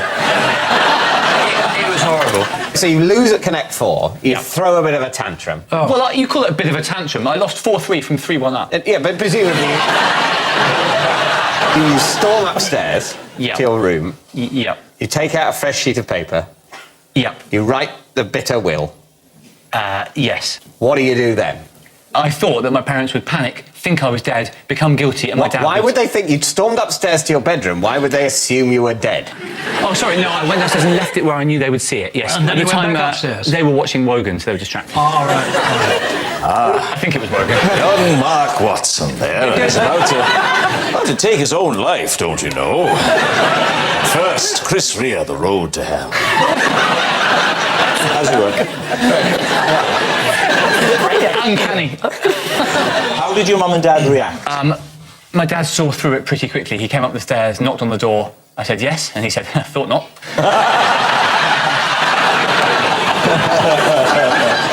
All right, David, what do you think? I believe this. You believe it? Yes. Do you believe it? I believe it too. I believe it too. He's a very sensitive child. You can tell that even now. Yes. So, David, you're basically saying you think it's true. We'll say it's true. We believe him. Yeah. Mark Watson, truth or lie? It was true. Yes. Yes, it was true. When Mark was 6 years old, he wrote a will after losing a game of Connect 4 to his dad. Bernard Cribbins, you're next. Right. I once sold my wife's car, but told her it was stolen. Lee, what do you think? When was this? It was about 6 years ago. Well, quite recently. Oh, recently, yes. It's not like in the early days when you were hard up for cash. No. I was in a bit of strife with some gambling debts, and I could only do it by stealing the car and flogging it. I got three. Sorry, the studio for Jeremy Kyle's just next door.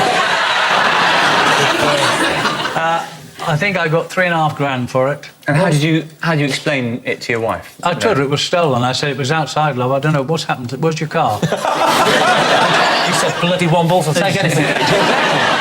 Does your wife know now? No. So she will now when she watches this show. She won't watch it. I won't let her watch this. Why, have you told the telly? No. I've stolen glasses. I shall make sure when this is transmitted that we're out of the house. Right, definitely, yes. The way you're going with your gambling, you might not have a house. I don't gamble anymore, you see. I mean, that taught me a lesson. That was it. Off. Finished, yeah. But we're trying to decide whether the esteemed actor and voiceover artist Bernard Cribbins is actually a gambler, a liar, and a borderline crook, essentially. Yeah. It is not illegal to lie to your wife. No. What are you going to say, Lee? Is Bernard Cribbins telling the truth with this bizarre tale of his wife and the car? OK, what are we saying? A lie. Saying it's a lie? A lie. And what you say, Mark? Yeah, I think it's a lie, because the alternative is that Cribbins has got a very dark past. We need it to be a lie, Bernard. So, Bernard, truth or lie? I am telling... It was a lie. Yes. Bernard did not sell his wife's car and then tell her it was stolen. Bernard and his wife have developed an understanding over the years. He doesn't sell her cars, and she doesn't mention Carry On Columbus. So at the end of that round, we're even Stevens. It's 2 points apiece. And so to our next round, This Is Mine, where we bring on a mystery guest who has a close connection to one of our panellists. This week, each of Lee's team will claim it's them that has the genuine connection to the guest, and it's up to David's team to spot who's telling the truth. So please welcome this week's special guest, Molly.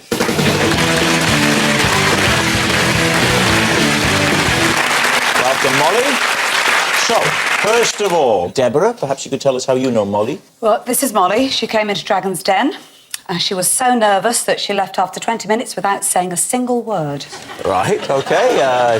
Mark, what is Molly to you? This is my friend Molly. She starred in a murder mystery play which I wrote and directed at school. All right, and Lee, what about you? This is Molly. She's teaching me to ice skate because I'm going to be a best man at a wedding on ice. There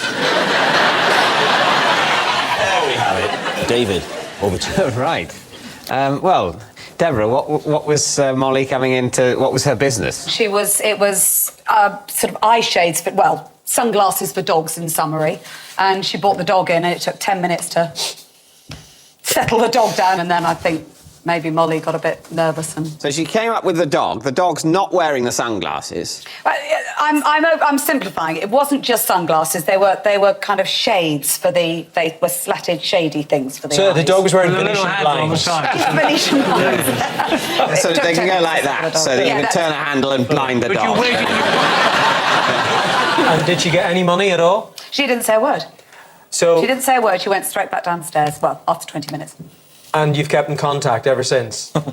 Not at all, but we did meet afterwards because she was so nervous and she just felt she'd failed her... Well, I mean, she's right. She had, hadn't she? She'd come up with a daft idea and then totally failed to express it. What sort of a dog? You'd be a very good dragon, David. What sort of a dog was it? Labrador Retriever. Labrador, that's great. I do have a Labrador with dark glasses on. Someone blind leading the blinds.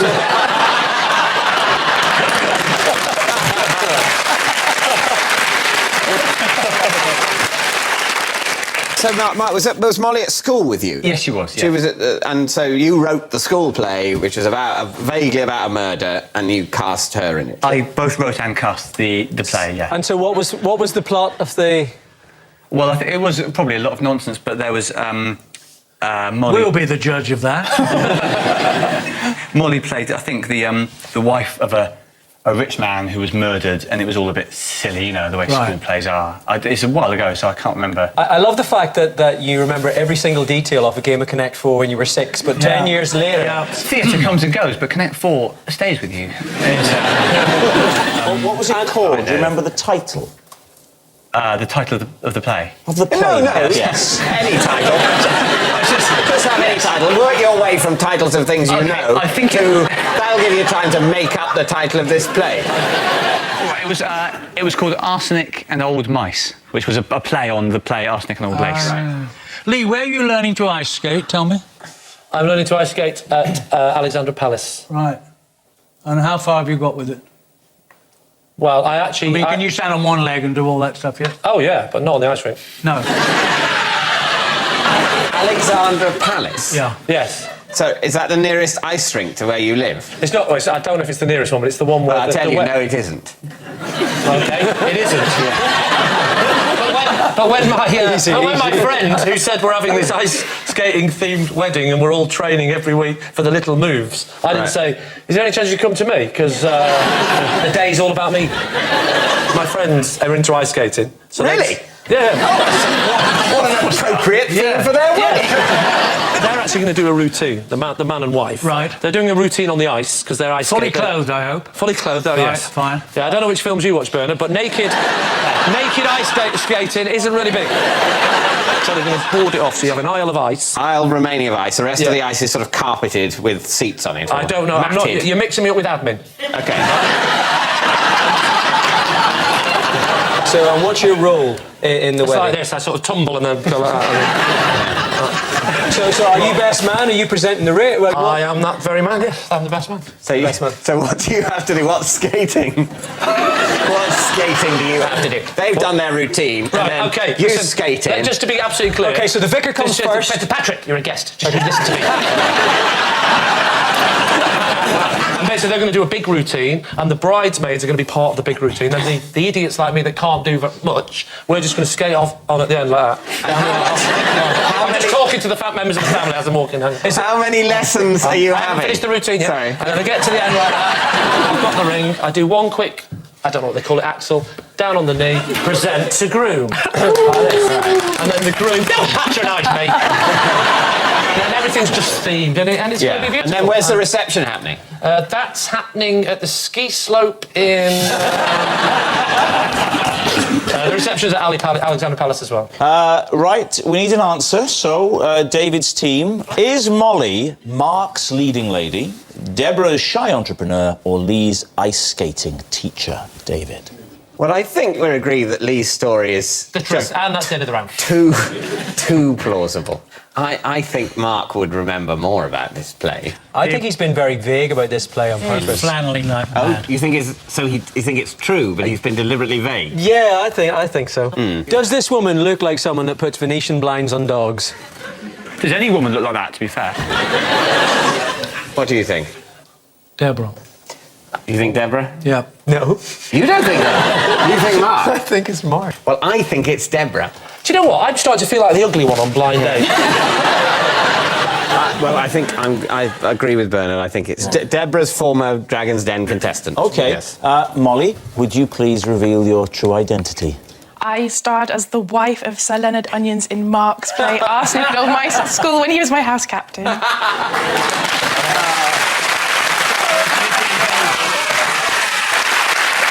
Yes, Molly starred in a murder mystery that Mark wrote and directed while at school. What sort of a director was he, Molly?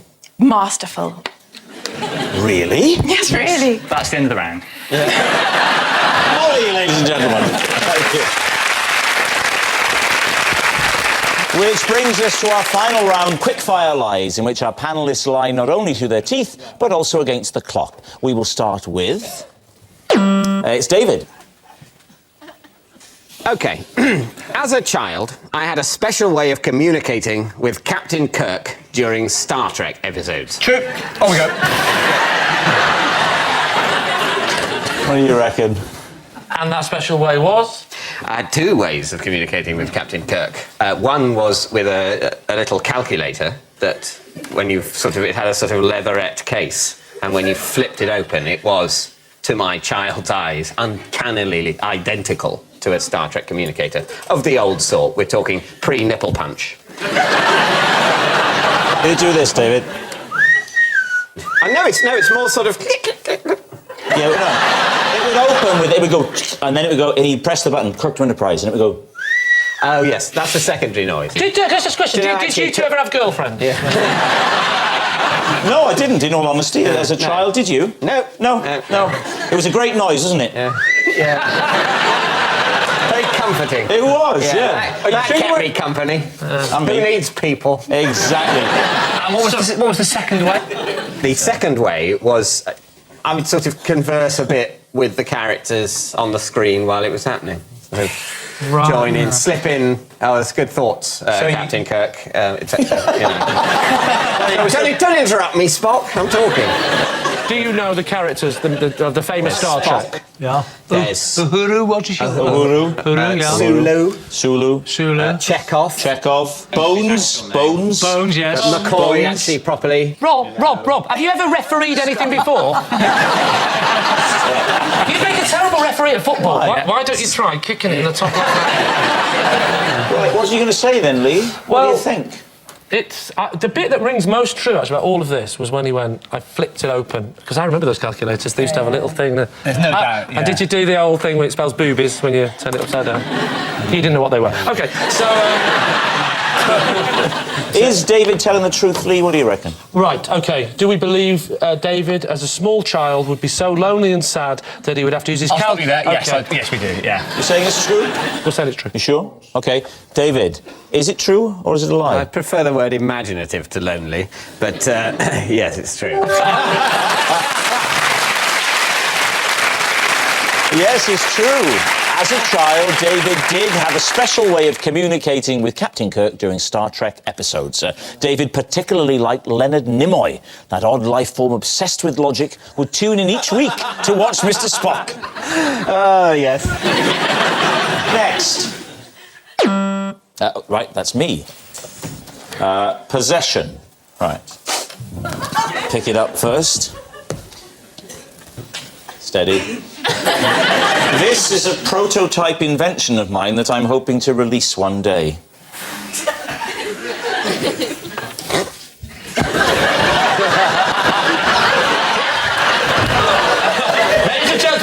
Brydon's World of Magic.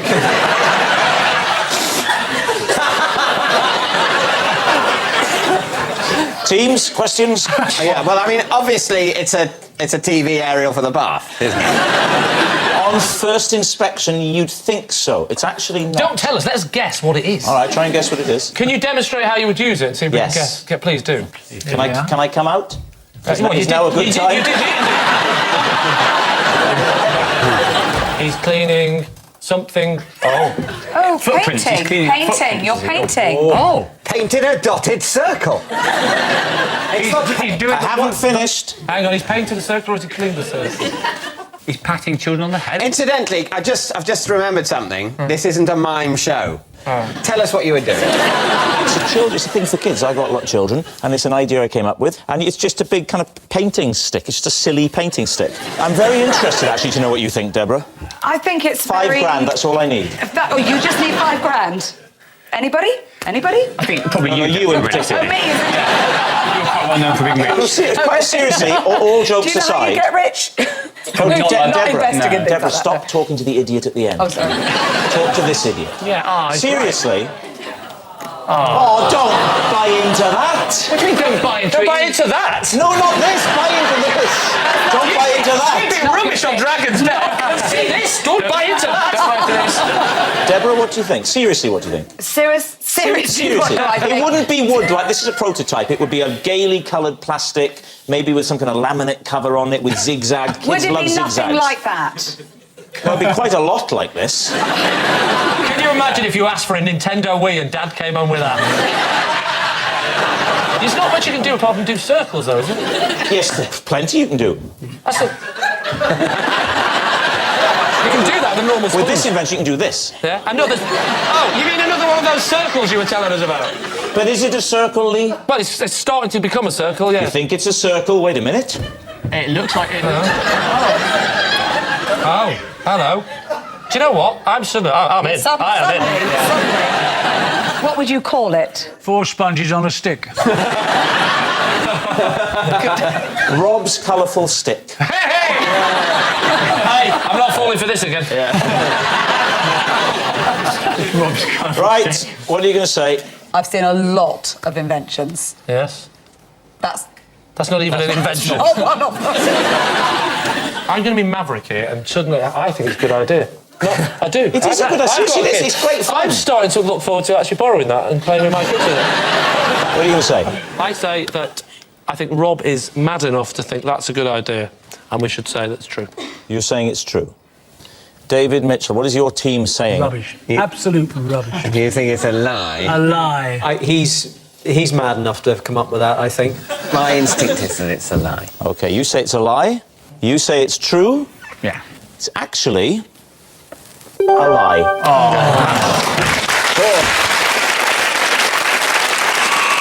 And that noise signals time's up. It's the end of the show, and I can reveal that David has romped to victory by 7 points to 5.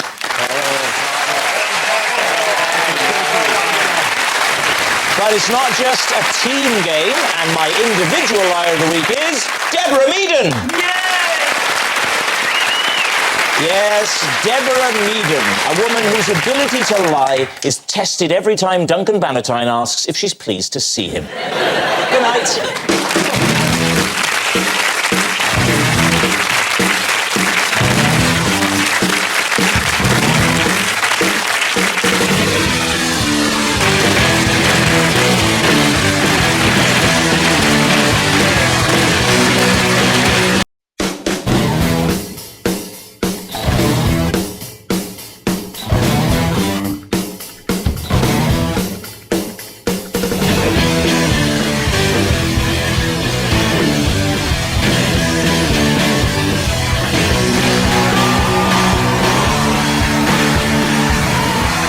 Tonight, on Would I Lie to You? Stand up, Jimmy Carr. Word up, Terry Christian. And their team captain, Lee Mack. And facing them tonight, Birmingham Beauty, Jamelia. On comic duty, Marcus Brixton. And their team captain, David Mitchell. And here's your host, Rob Brydon.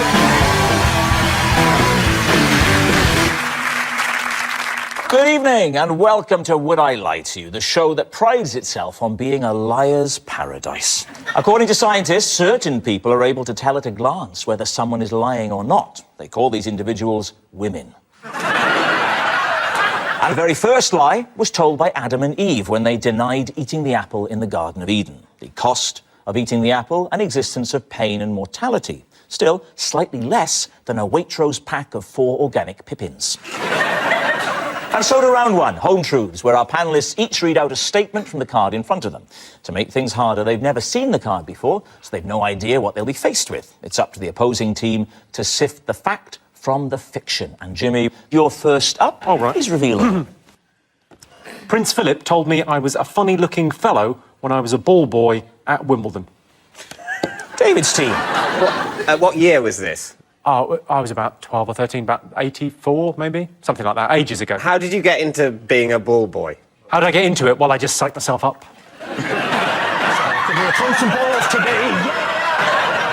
I love it, man. Okay. How does the system of selecting ball boys work? And I was in a how did you tennis manage? club in my sort of local village, and I used to play tennis, and there was a lottery thing, and you could go along, and 2 people from every tennis club went along. Yeah, I thought they were from sort of schools around the Wimbledon area. That's what I thought. Where were you at school, Jimmy? The Wimbledon area. Wow, he's really foxed us there. And you were lined up, all the ball boys and ball girls. Yeah, it was after the women's final. Everyone's lined up, like hundreds of us. Which final? Who had played? It was years ago. It was the Ivan Lendl kind of era. He's unlikely to make the women's final. Who was Prince Philip there with? I think it's the Duke and Duchess of Kent or something. I don't really know the royals Well, that that's well. the thing. It's usually the Duke and Duchess of Kent that do all the Wimbledon stuff, rather than Prince Philip, who's got more important sporting events to go and be racist at. I can't believe you're a ball boy at Wimbledon, but I just don't think Prince Philip often turns up to Wimbledon. He does. He does, actually. He told me I was a funny-looking fellow when I was there, so... Yeah, no. That's how I know that, yeah. That's a clincher, though. Do you have any concept of what particular aspect of your demeanour that he found funny-looking? I can answer this. In fact, we'll all have a go. We'll start with it. We'll go around like that. What's funny about my massive head? Do you think you frightened the prince with your appearance? Is that he was actually really freaked out?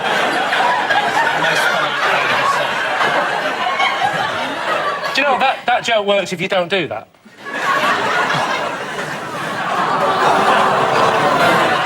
Do you know what? I thought you could never look more like a ventriloquist dummy. Do that again.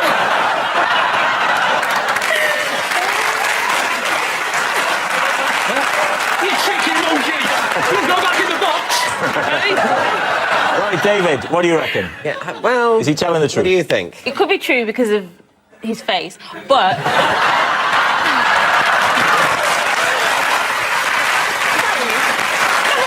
No, I don't think you're ugly. I just think... I'm sorry. I just think that you've got a very unique face. No one will ever forget you. How am I getting bullied by Jamelia? How did that happen? So, David, what's your team deciding here? I think it could be true. I don't know. I don't trust you. You're a funny-looking fellow. See, that's the crucial detail. Yeah. I'm edging towards a lie. You're saying it's a lie? Yeah. OK. Jimmy Carr. Well, I can tell you, it is a lie. It's a lie. Prince Philip didn't tell Jimmy he was a funny-looking fellow at Wimbledon. What a moment. Perhaps the funniest man in Britain, known for his off-colour material, finally getting to meet Jimmy Carr. Jamelia, you're next. I once stole some toilet paper from George Michael's house. Lee? Was it new or used? Was it beside the bed on the floor crumpled up, or was it from a roll? I'm amazed he has toilet paper in his house, because he's normally at the gents in the park. Yeah, it was in his house. In the toilet, not in the toilet, like on the roll. Just what were you doing at George's house? It was a party. I think it was his birthday. Were any of his relatives there? You think it might. Well, what was the occasion? But it was a party. What do you have parties for? Well, I have parties for all sorts of reasons. Well, it was one of those reasons. All right, then. Why did you steal the paper? A memento. How much did you steal, Jamelia? What sort of quantities are we talking about here? Not like just like a square. One square? One square? And then you did this. That's not a square. That's an oblong. The toilet paper squares are oblong. You know, they're referred to as squares, but they're not perfect squares at all. They're oblong. They're definitely longer than they are wide. You're the only person in the world that's noticed that, David. Everyone else goes like that, just that, but not you. I say. Excuse me, darling, pass me the ruler. I think this is actually an oblong, not technically a square. How long ago was it? A few years. 3, 4 years? Give me some figures. About 3 or 4 years. Oh, right, that's handy.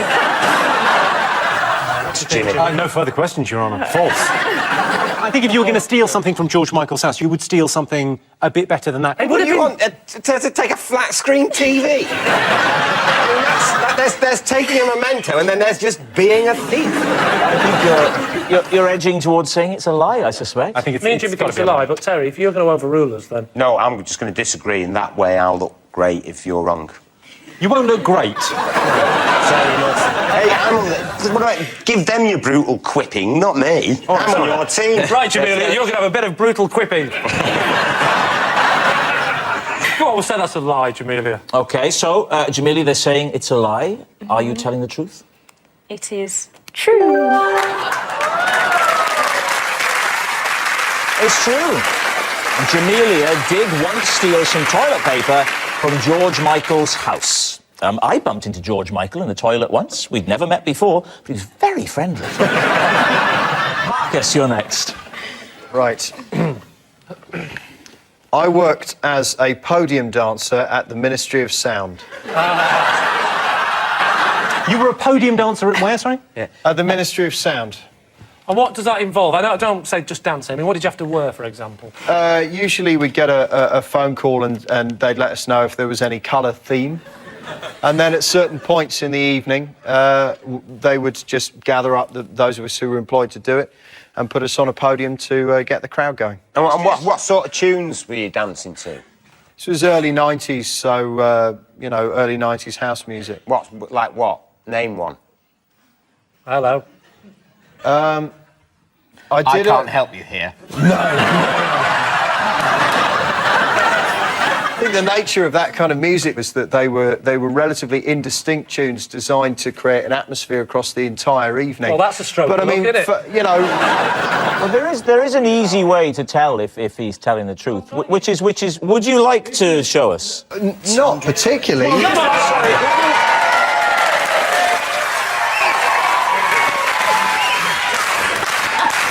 Well, come on.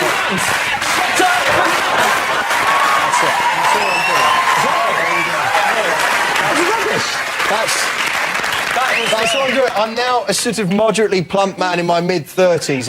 It doesn't have quite the same impact. Oh, come on, what do you mean, moderately? Where did they find you? Their own people just sort of talent spotted me. They talent scouted you? Yeah. Marcus, it was a part-time job. Now, what else were you doing? What other jobs were you doing at the time? I was working on an oil rig. Okay. I worked for 9 months on an oil rig, doing 4 weeks on, and in the 2 weeks off, I would go and do. This is like your own private flash dance. It's in that area. Yeah. What were you doing on the? You were welding, and then you were dancing. Flash dance is based on your life. So what did your oil rig friend people? Did you tell them what you were doing part time? Yeah, I used to practice on the rig. You did not. An oil rig is just a massive podium. What are you going to say? What do you think? Is he telling the truth? It's got a lot of YMCA qualities, this tune. Come on, boys. Not only do I think this is true, I think this is the most dignified and wonderful way for Marcus to come out on television. It's so stupid, in a way, and unbelievable, that it could be true as a double bluff. But no, a lie as a double bluff, and he's made it mad, and he's thrown the oil rig thing in, which might be true, to go with the lie. Can I just say, it's a lie. Of the 3 series we've done so far, I've never asked someone, and at the end of it, had less information than what That's why you're the team captain, and I'm on the end now, getting quipped again by you both. You're like Radio 4 panel show bullies. So, I would say... Radio 4? I've never been so happy in all my life. Do you really think that, Terence? Yes. I'm telling you that he's lying. Did you not see the dance move? Did you not see his I was going to say, I didn't believe any of this, but I think Jimmy's probably... That was a move, wasn't it? So what are you gonna go for, Lee? We'll say it's true. OK, Marcus, is it truth or is it a lie? It is, in fact, true.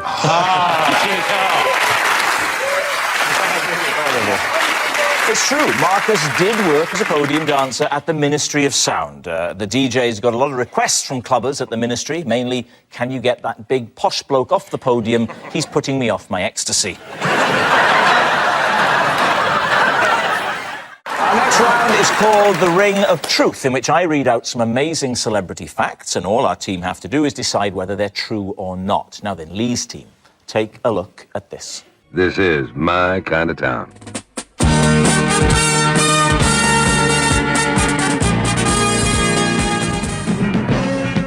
Riding the express elevator to the top of one of the city's highest buildings, this is the view that nearly took my breath away. You know, it's an adventure to shop in the city. 150 market stalls display their goods, whilst over them, intense traffic pounds along the elevated inner ring road. Yes, it's my kind of town. So long, Birmingham. Here's looking at you.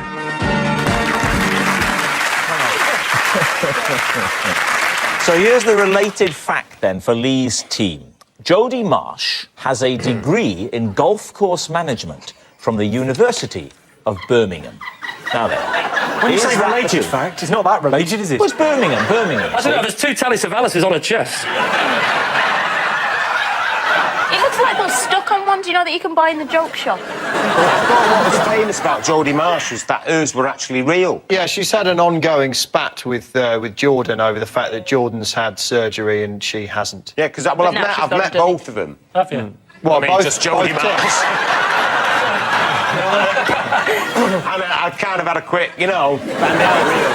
You can't help looking, can you? To be honest, Jodie Marsh strikes me as someone who wouldn't particularly mind people looking. You know, she's going to be a bit coy rich with and that she belt, gets I don't know. massively offended. Turns up like that and someone looks at her tits and she goes, "How dare you?" Actually, you know, I'm actually very skilled in golf course management.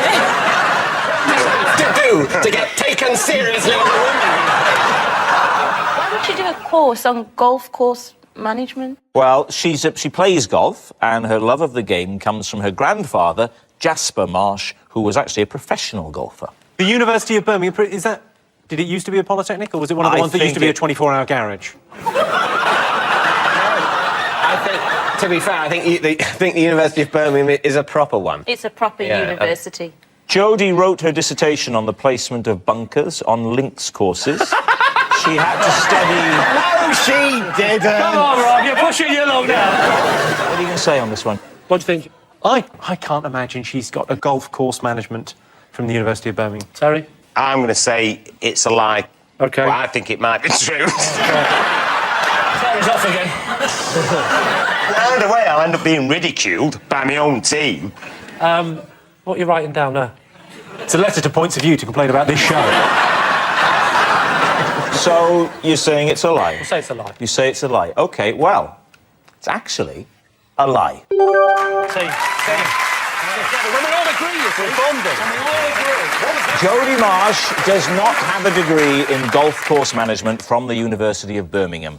Golf course management is a taxing degree. You learn all about golf course design, upkeep, groundsmanship, and then after lunch you get a certificate. Which means at the end of that round, it's David's team in the lead with 3 points.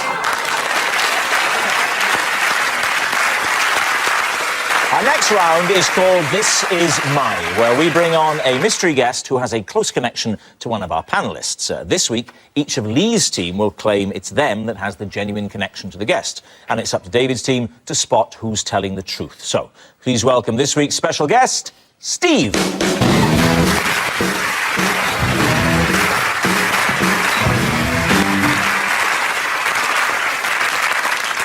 So, Terry, what is Steve to you? This is my mate Steve, and we were actually questioned by police who mistook us both for jewel thieves. Right. That sounds incredibly plausible. Lee, perhaps you'd like to explain how you know Steve. This is Steve. We own a greyhound together that's come last in every race. And finally, Jimmy, what's your connection with Steve? This is Steve. We were at primary school together. I didn't see each other for 20 years and then met up in a hotel when he brought me room service. Oh, there we are. You call it room service? David's team, where do you want to start? I think you're all claiming to be friends with him. I want to see, like, a real connection. So if you could all just give him a hug, I want to see if there's a, you know... You want to see if I hug this man like I own a greyhound with him? No. If he's your friend, if you own something with him... Let's do it. OK, this is how we hug. We got this usually. Hey, how are you, little fella? Hey, get off. I'm trying to get off with it, mate. That's how we hug. That's not realistic. Leave my mate alone. Hey, look, mate. How you doing? Just turn around. Yeah.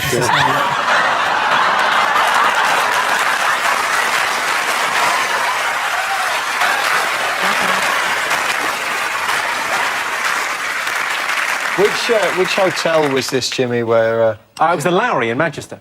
That is a hotel in That is Manchester. a hotel in Manchester, yes. Yeah. He's the night duty manager there. So he's, you know...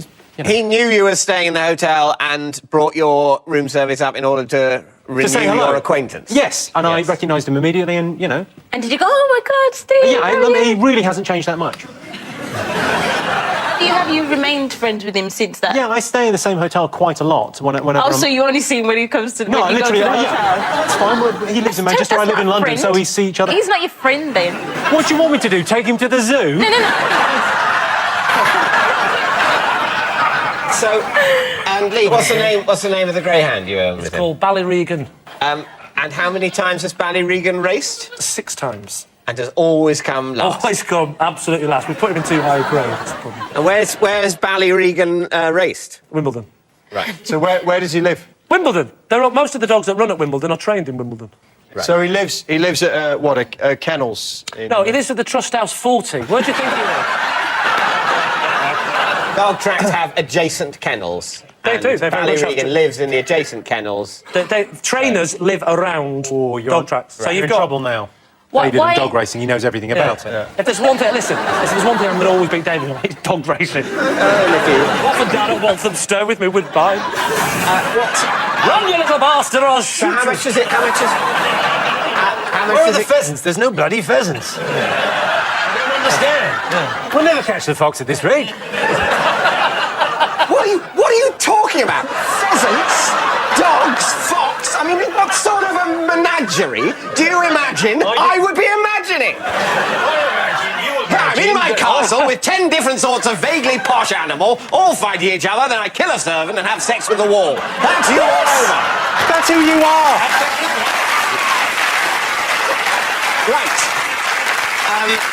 How much does it cost to kennel Ballyregan? It costs £35 a week. So why do you share him a credit crunch? Because it was Steve's idea. So, Terry, how did you get to know Steve? Just being out and about, you know, drinking and what have you. So you met him in a pub? He was a stranger in a pub, you got talking. You're right, out and about, you know. Out and about, and you meet him. Exactly. Yeah, you're out and about on a friend-finding mission. Can you be my friend? Yes. Okay, can you tell us the actual situation? Why did the police think that you were a jewel thief? They just thought we were sort of dressed like the description of stripy top. It was in the city centre, and what is it? We're walking down the road. Next thing you know, these 4 police cars pull up, and Hang on. City centre, Manchester, pedestrianised, mate. You should know that. They pull up in police trams. So we were walking down this road in the city centre, right? And 4 police cars pulled up. Got out and walked. And they got out. About 3 miles. and they just said that we fitted the description of these guys who just carried out a robbery on a jeweller's. Right, we need an answer. So, David's team. Is Steve Terry's partner in crime, Lee's partner in a dog, or Jimmy's primary school pal? OK, can I rule Terry out at this stage? OK, I'm happy to rule And Terry I out do at this think stage. Steve looks too well groomed to be from Manchester. Julia, everyone, come on! Another thing as well, Lee, I think you're way too successful to have bought half a dog. I think you just buy your own greyhound. I think it's Jimmy. You think it's Jimmy? I think it's greyhound. I think I'm edging towards Jimmy because I think Jimmy looked a little bit put upon when you were sort of having a go at what a essentially bad friend he is.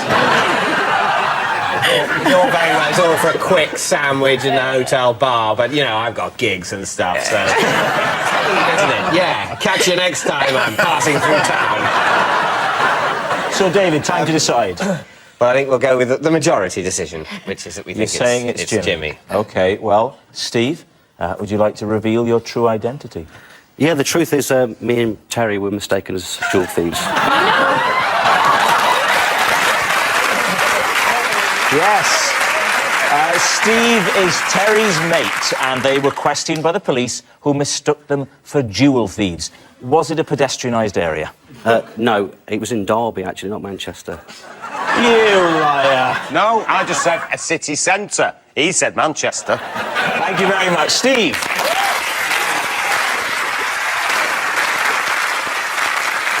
Which brings us to our final round, quick-fire lies, in which our panellists lie not only through their teeth, but against the clock. Now, the scores are tied, so there's everything to play for, and we start with... David. I read 1984 from cover to cover in W.H. Smith, so I didn't have to buy a copy. Lee, do you believe that? When was this? It was, I'd say, 1992. So, 8 years after it came out. Did you knock on the door at 8:30 as they opened, and you were in there till 5? Oh, this is good. Or did you pop in and read a bit at a time? I read it in a series of lunchtimes. Did you find that later on in the afternoon you were really, really hungry? I grabbed a sandwich as well. Oh, you were eating and turning at the same time? No, you can't eat sandwiches in W.H. Smith, you barbarian. What was the name of Winston's girlfriend in 1984? It's Julia, as in do it to Julia, isn't it? Yes, I think. What were you doing for a living in 1992? I was working at a publisher's. Was it really badly paid? It was quite badly paid, but I dare say I could have stretched to a copy. Actually, Why didn't you? Because I quite like the You like the danger? I'm living on the edge, sweetheart. I'm nipping into W.H. Smith and I ain't paying for it. Technically, isn't this? It's a type of shoplifting, but with intellectual property. You're stealing thoughts. It's very 1984 in and of itself. I like it. Thank you. So, I don't know, what do we think? Well, in 1992, I was having it large, he was podium dancing, and he was reading bleeding books in his lunchtime. He is weird enough to have done it. Let me ask you a question. What were you having that was so large? Everything. Chips, milkshake, the lot. So, Lee, time for a guess. True. You're saying true. You're saying it's a lie. Lie. Who do I trust the most? There's never been a jewel thief from Manchester who happened to get off. No, I wasn't a jewel thief, was I? Yeah, definitely. Stick to that story. I'll go with Terry and say that's a lie. You're going to say it's a lie? OK, David, is it a lie or were you telling the truth? It is a lie. Well done. It was a lie. Of course, the novel 1984 is where the term Big Brother comes from. The protagonist, Winston Smith, tries to overthrow a fascist regime by sitting in a room with Ulrika and the little one from Austin Powers. Next. Oh, Terry Christian. Possession. OK, there's a box under the desk, if you'd like to bring it up, and read out the card therein. Well, this is some of my hair collection. That I gathered from guests who appeared on the word. Rod Hull and Emu. MC Hammer. And Kurt Cobain's hair. All right, there we are. David's Where team. did you manage to get this hair from? I would ask the makeup women to take it off the brush. So they were brushing emu. Well, emu have to. It kind of sheds. Would you mind if I had a look? I'd quite like to see Come over. some of MC Hammer's little curlies in a regal packet. That phrase has never been said in the history of mankind. Well, be careful because there's only. What are you smelling for? Smelling it smells like heroin. That's never Rod Hull's hair. Look at that. That's not even real hair. Oh, look at MC Hammer's in a little baggie in it. Ollie, don't open it. That's never MC Hammer's hair, I'm telling you. Have a look at that. That's not MC Hammer's hair. I know MC Hammer's This hair. is like a that's really not. low-budget CSI. Interesting little pot. Now it's turned into Antiques Roadshow. Which is, I could see you on, actually, David. I would have that insured for 2, maybe 3 pence. So what are you going to front for? It's tricky. Do you know the thing that really is most convincing is that this is definitely an old cigarette packet. I think it's a big, hairy lie. But now he's doing that smile. He's looking smart now. I hate this game. I'm going to say lie, aren't we? It's a lie. I'll agree. I'll agree. right. You're saying it's a lie. OK, Terry, is it truth or is it a lie? Get your hair, baby. Lie. Ah, yes.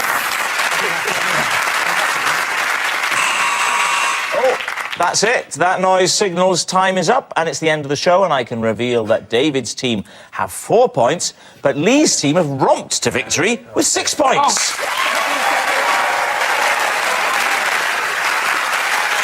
But it's not just a team game, and my individual liar of the week this week is Terry Christian. Terry, you can put the award on your award shelf, or as it's currently known, your shelf. Good night.